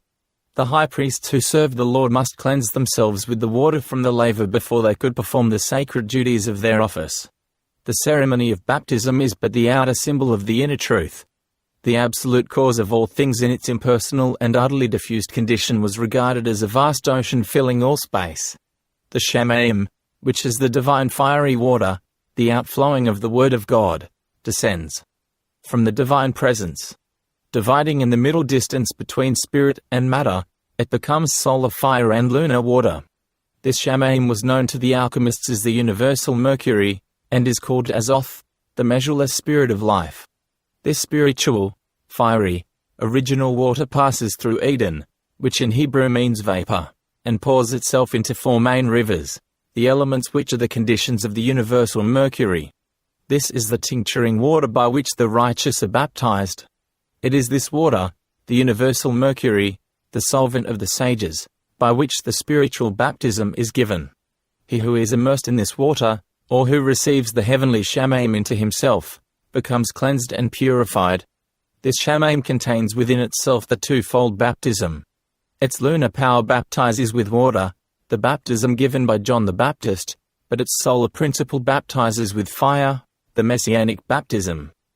The initiates of the ancient mysteries, being lifted up into an apatheistic condition, received the divine baptism. They were immersed in God, and by this immersion they were washed clean of the black spot of original sin, which, according to Mohammed, is in the heart of every mortal. The Germain of the alchemists is the shining sea of the Buddhists, the boundless nirvanic ocean, the water of space constantly alight with God. The silver axe with blue handle, attached to the column, is called the destroyer, but the translation is, lift the voice to its fullness in chant, or song. The axe is the ancient symbol of the initiated builders. The hewers of wood. It is also the emblem of separation or division, and is an appropriate figure to represent separation through purification. The sign of Libra, which rules the 7th operation of the philosophical mystery, divides the lower from the upper hemisphere of the zodiac. It is also the ancient sign of the Passover, a feast which signified the passing over of life from a material to an immaterial condition by the alchemical baptism. The gross particles of the soul are washed away and life is prepared for a supersubstantial existence. Section 8. Figure 8. Page 62. In the sky blazes the philosophical sun, within it the face of the Logos. Its rays are concealed by the same clouds which must ever hide the divine light from the eyes of the profane. The lion is now crowned, its coronet having 7 rays, symbolic of the 7 energies of the will. This is no longer the despotic lion of the earlier illustration. Ambition has been transmuted into aspiration, and that impulse which, unregenerated, lures men on to temporal destruction, is now the force which bestows courage upon spiritual enterprise. The bunch of grapes symbolizes illumination. A curious work on alchemy states that the grape has a special affinity for gold, and that when vineyards are planted in areas where gold is abundant, the roots of the vine absorb the minute particles of this precious metal and distribute them throughout its stalk, leaves, and fruit. In alchemy, gold is the symbol of the supreme principle. The Nazarene likened his disciples and himself to a vine with its fruits. The grape cluster is an appropriate symbol for the school of the adepts, for the initiates grow together upon a single branch. Here also is a subtle allusion to the blood, which carries within it the golden particles of the sun. The lion and the grapes restate the old formula wisdom and generation. The panels of characters on either side of the brazier contain fragments from old rituals and mystery texts. The one upon the right reads, "Kindle a light at the appointed time, the 7th hour of the dawning." This is followed by an obscure reference to the coming forth of 5 at the full sun, noon, and the panel concludes with the admonition, "Dance in a circle and prophecy." The panel at the left is also descriptive of a ceremony. Honor is paid to the giver of life. The initiate is admonished to sacrifice his car or soul. The number Q appears, and the symbol of the ark or coffin in which candidates are buried in the mystery. Then the full face of the sun appears, to represent resurrection. There is an allusion to the gate in the heavens and the ascension of the car. With the aid of Egyptian metaphysics, it is not difficult to decipher these symbols. The number refers to the 9 lesser mysteries associated with the box or coffin, the body. The sun face is the resurrection, and the whole panel describes the passage of the soul, Ka, through the invisible worlds as set forth in the symbolism of the pyramid rites. This is appropriately placed in the 8th division of the manuscript, inasmuch as the 8th sign of the zodiac is Scorpio, and it was in a certain degree of this sign that the high priest released the car of his disciple into the Amenti. Analysis of the text. The 8th section of the manuscript is devoted largely to an understanding of the mystery of the alchemical salt. Of this mystery of alchemy Eliphas Levi writes, to separate the subtle from the gross is to liberate the soul from the prejudices and from all vice, which is accomplished by the use of philosophical salt, that is to say, wisdom, of mercury, that is, personal skill and application, finally, of sulfur, representing vital energy and fire of will. By these are we enabled to change into spiritual gold things which are of all least precious, even the refuse of the earth. The salt of the sages is wisdom derived from experience, for experience is the salt of earthiness, or the material state, and a wise man is the salt of the earth. In our manuscript the salt is called the first among the regenerated, when the initiate impregnates himself with salt. It is equivalent to saying that he makes wisdom part of himself. Salt is a preservative of bodies, just as wisdom is a preservative of souls. Decay cannot affect that one who has discovered the wise man's salt. Leaving the circular apartment and the mass of white and shining salt, the initiate approaches the edge of a somber lake, and perceives at a distance a bridge called the Strong to be subdued. The term also signifies a reflector or a shadow suspended over the lake, and betokens the Rainbow Bridge, the Bifrost of the Scandinavians, the bridge which leads from Earth upward to Asgard, the terrestrial paradise where dwell the 12 Azirs, the higher offense of the world. The 8th sign of the zodiac is Scorpio, well represented by the dark and somber waters. The sign of Scorpio was especially venerated by the Rosicrucians, who performed certain of their rituals only when the sun was in this constellation. With great difficulty the initiate forces his way through the morass of Scorpio to reach the great temple of Sagittarius which looms in front and above. Section 9. Figure 9, page 66. As this section signifies Sagittarius, it is most appropriate that the figure of a horse should appear in the symbolism. The Trojan horse, concealing within its body the army of conquering Greeks. represents the occult force of this constellation by which the Trojans, the material world, fighting to defend Helen, the lunar principle, were finally overcome.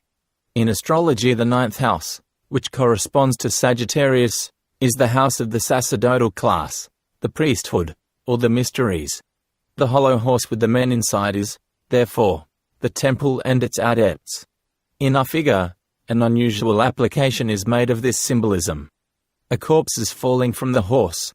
Beyond the ninth degree the physical body cannot go, therefore it must here be cast off. Form can go no further, the corpse is cast out of the temple. The Arabic text at the top of the plate reads, "That which is hidden shall be brought to view, or the hidden things, sins, are to be stripped off." The cuneiform consists of the following legend: the gate of the end, completion or conclusion. When the leg or the waterman turns in the circle, the equinox in Aquarius, in the box-like frame is the following: the select few. How many are there? 40 who in brotherly love assemble together to the four quarters, and the bird. Here below, in the mortal sphere, to be held, gathering or assembly, until in its place is the coming in the fourth quarter Aquarius. The large characters MB refer to the alchemical process whereby the mortification and destruction of the body is accomplished. The Floriate letters are words to be completed by the addition of other letters. When this has been done, the sentence reads, "Seek after the all-powerful Lord who is the guardian of the tree of life." In the lower half of the figure, a red-robed man is attempting to restore life to the corpse. This is fire, or iron, striving to revivify the ashes, an alchemical emblem. Analysis of the text.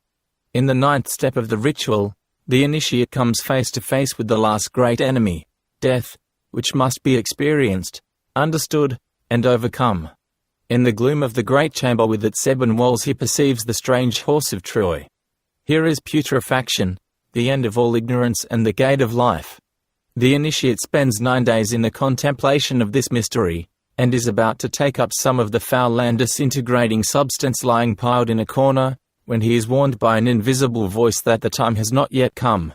In Sagittarius, the ninth sign of the zodiac, the theory of philosophy is perfected. For the world was created in 6 days, but it is perfected in 9. Holmes writes thus, "But this multiplication, the augmentation of the philosopher's stone, cannot be carried on ad infinitum, but it attains completeness in the 9th rotation.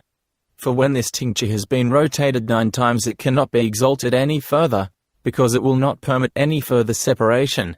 After theory comes practice. After operation follows use. The adept, realizing that he already possesses the power to tincture matter, would experiment with the black decaying earth in the 9th chamber, but is prevented from so doing. He must yet receive the 3 greater keys, for the power to accomplish transmutation is imperfect until spiritual vision reveals the proper ends which the adept must accomplish. After leaving the house of putrefaction, the initiate observes that his robe changes color, becoming at last a beautiful green. This is a direct allusion to the alchemical formula. We are told that during the processes of digestion the alchemical substance changes color, which has given rise to its being called the peacock because of its iridescence during one of the periods of its digestion. The various colored garments worn by the several degrees of the ancient priestcrafts represented stages of spiritual unfoldment. According to the same rule, in the preparation of the wise man's stone, the base substance passes through a philosophical spectrum, turning from one color to another according to the end which the operator desires to achieve. The 3 cryptic words with which the section is concluded cause the last sentence to read, "The name of the hall is corruption." The name of the first lake is the beginning of corruption, and the name of the second lake the end of corruption. The 3 cipher words, when connected, give the meaning. Corruption is the beginning of decay, and corruption is followed by death, in the perfecting of the stone of the wise man. It was discovered that it is impossible to unite the various elements into new fundamental patterns until each has been reduced to its most simple and original condition. This reduction, or the destroying of the personality of the elements, is the philosophical corruption which, brought about by art, destroys all the apparent differences in the alchemical materials, and renders possible a perfect mingling of their principles to eventuate in the formation of the divine stone. Mystically, the philosophic death is the destruction of the numerous aspects of the personality, so that from the soul and its extensions, the divine elements, may be formed the diamond soul of the rose cross.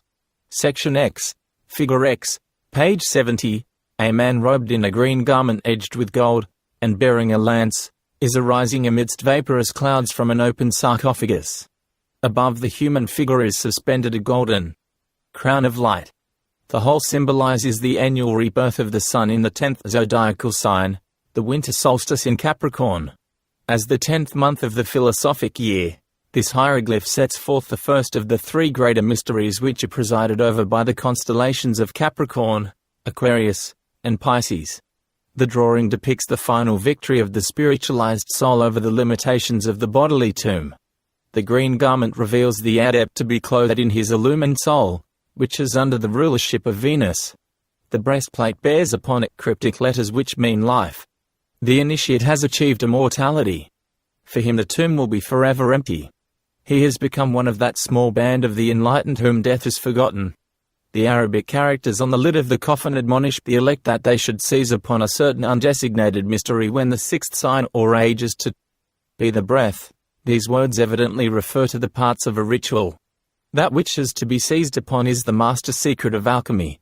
The tomb is also the burial place of the master of magic whose ear, or body, was hidden, according to an earlier figure. In one of the early Rosicrucian books is described a curious practice of the brethren.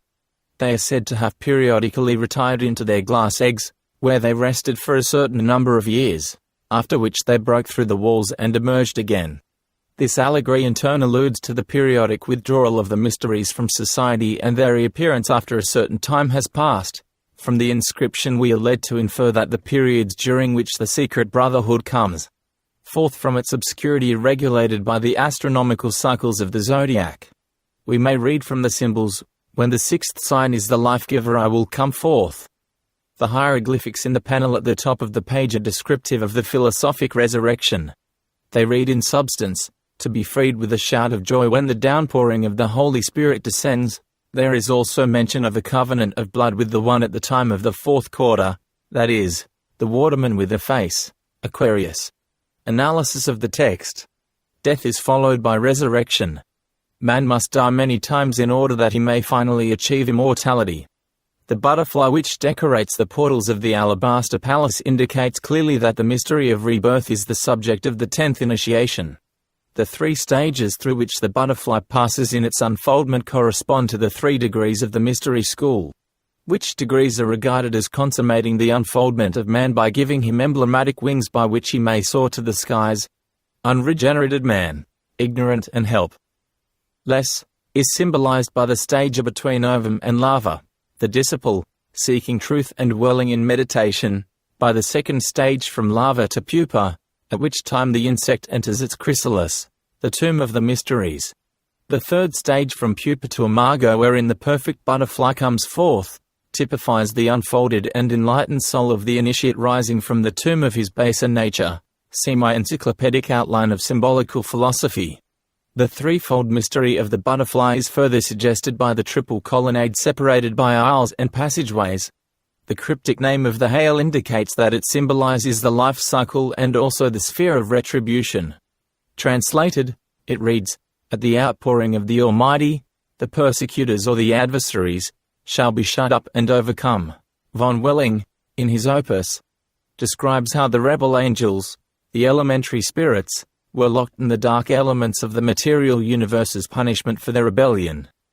Alchemy, then, is the art of purifying these malcontents and restoring them to their original celestial state. Section 11.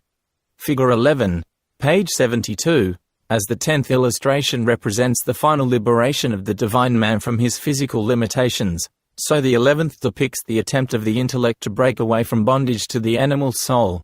The powerful man with his girdle and helmet divine, and his crest of red plumes, is the demiurgus or regent of the physical world, the governor of the senses and appetites. He is attempting to bind the spiritualized intellect to the rock of ignorance.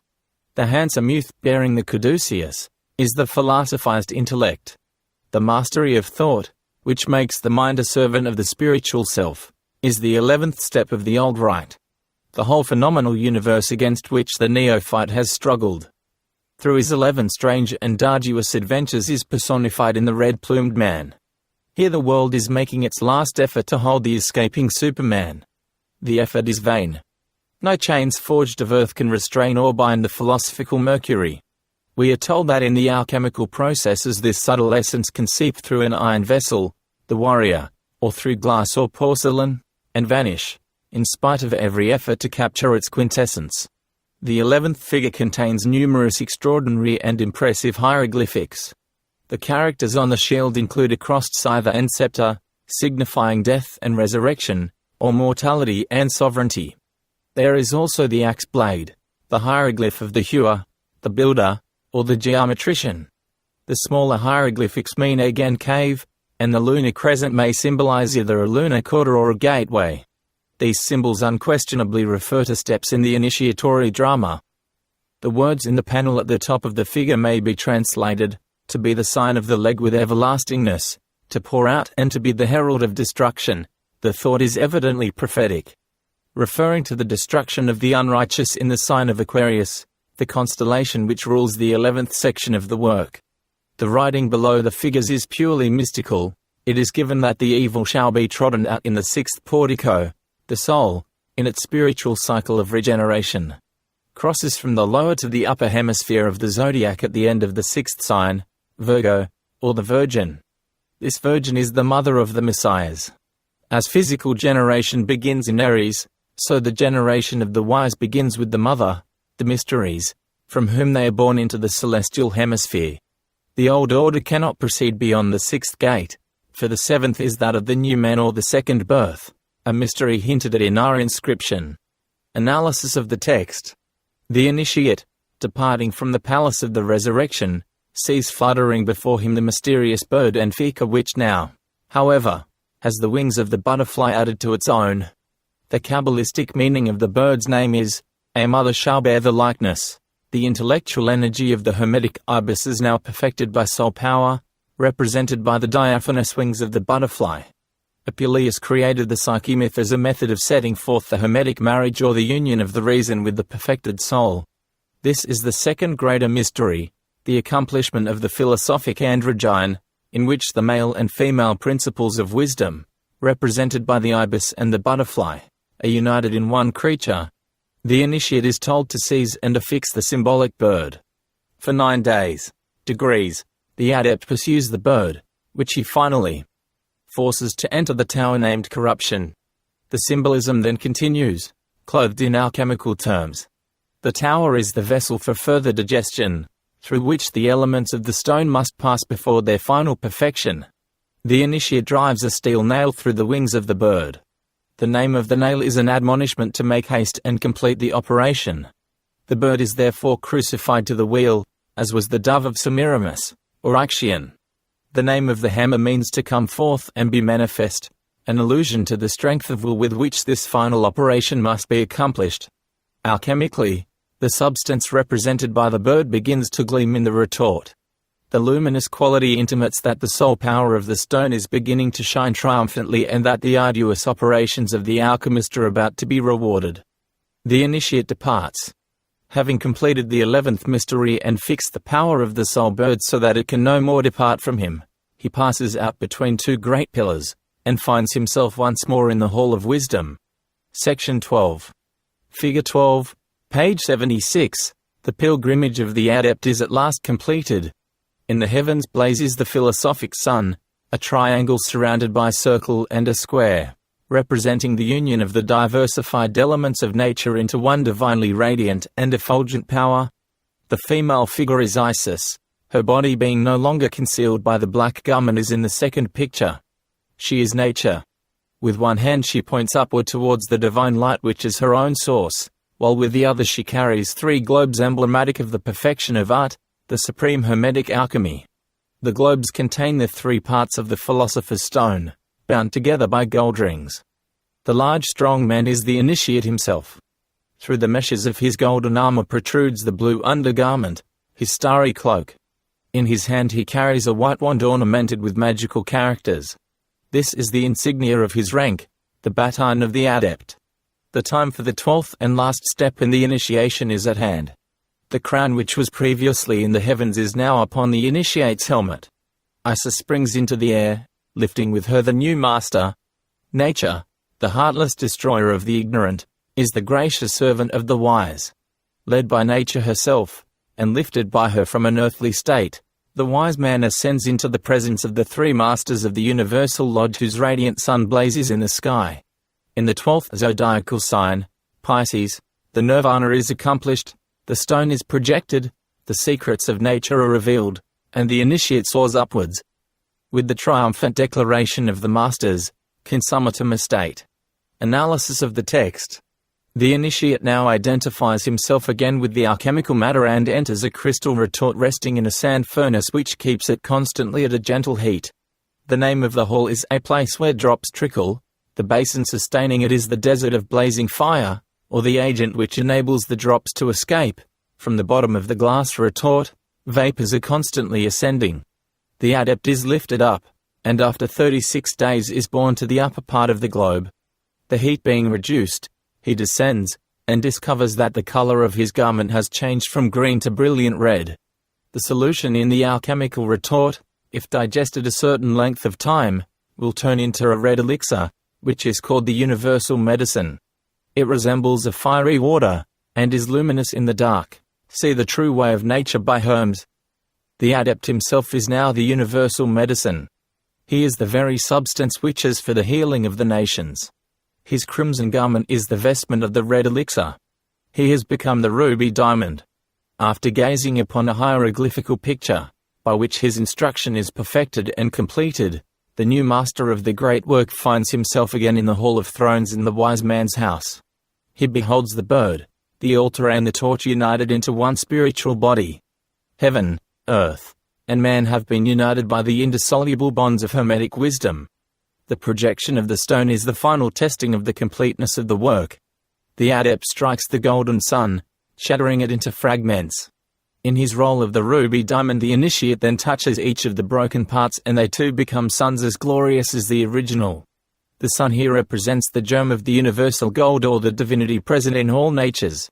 This is broken into fragments, in agreement with the Bacchic tradition that the solar energy was distributed throughout nature. The philosopher then touches the fragments, and each becomes perfect. The alchemist is master of his art, and by virtue of the stone he releases and perfects the fragments of divinity locked within each mortal constitution. The supreme judge of all works decrees that the adept has completed regeneration and that the work is perfect. The children of light, his brother initiates, hasten to join him. The gates of universal life are open, the veil of the mysty is lifted. The adept is now an epopts, one who sees clearly. The elemental spirits symbolizing bodily limitations acknowledge the mastery of the inner principles. The philosophic birth is complete. The ages acknowledge a new master,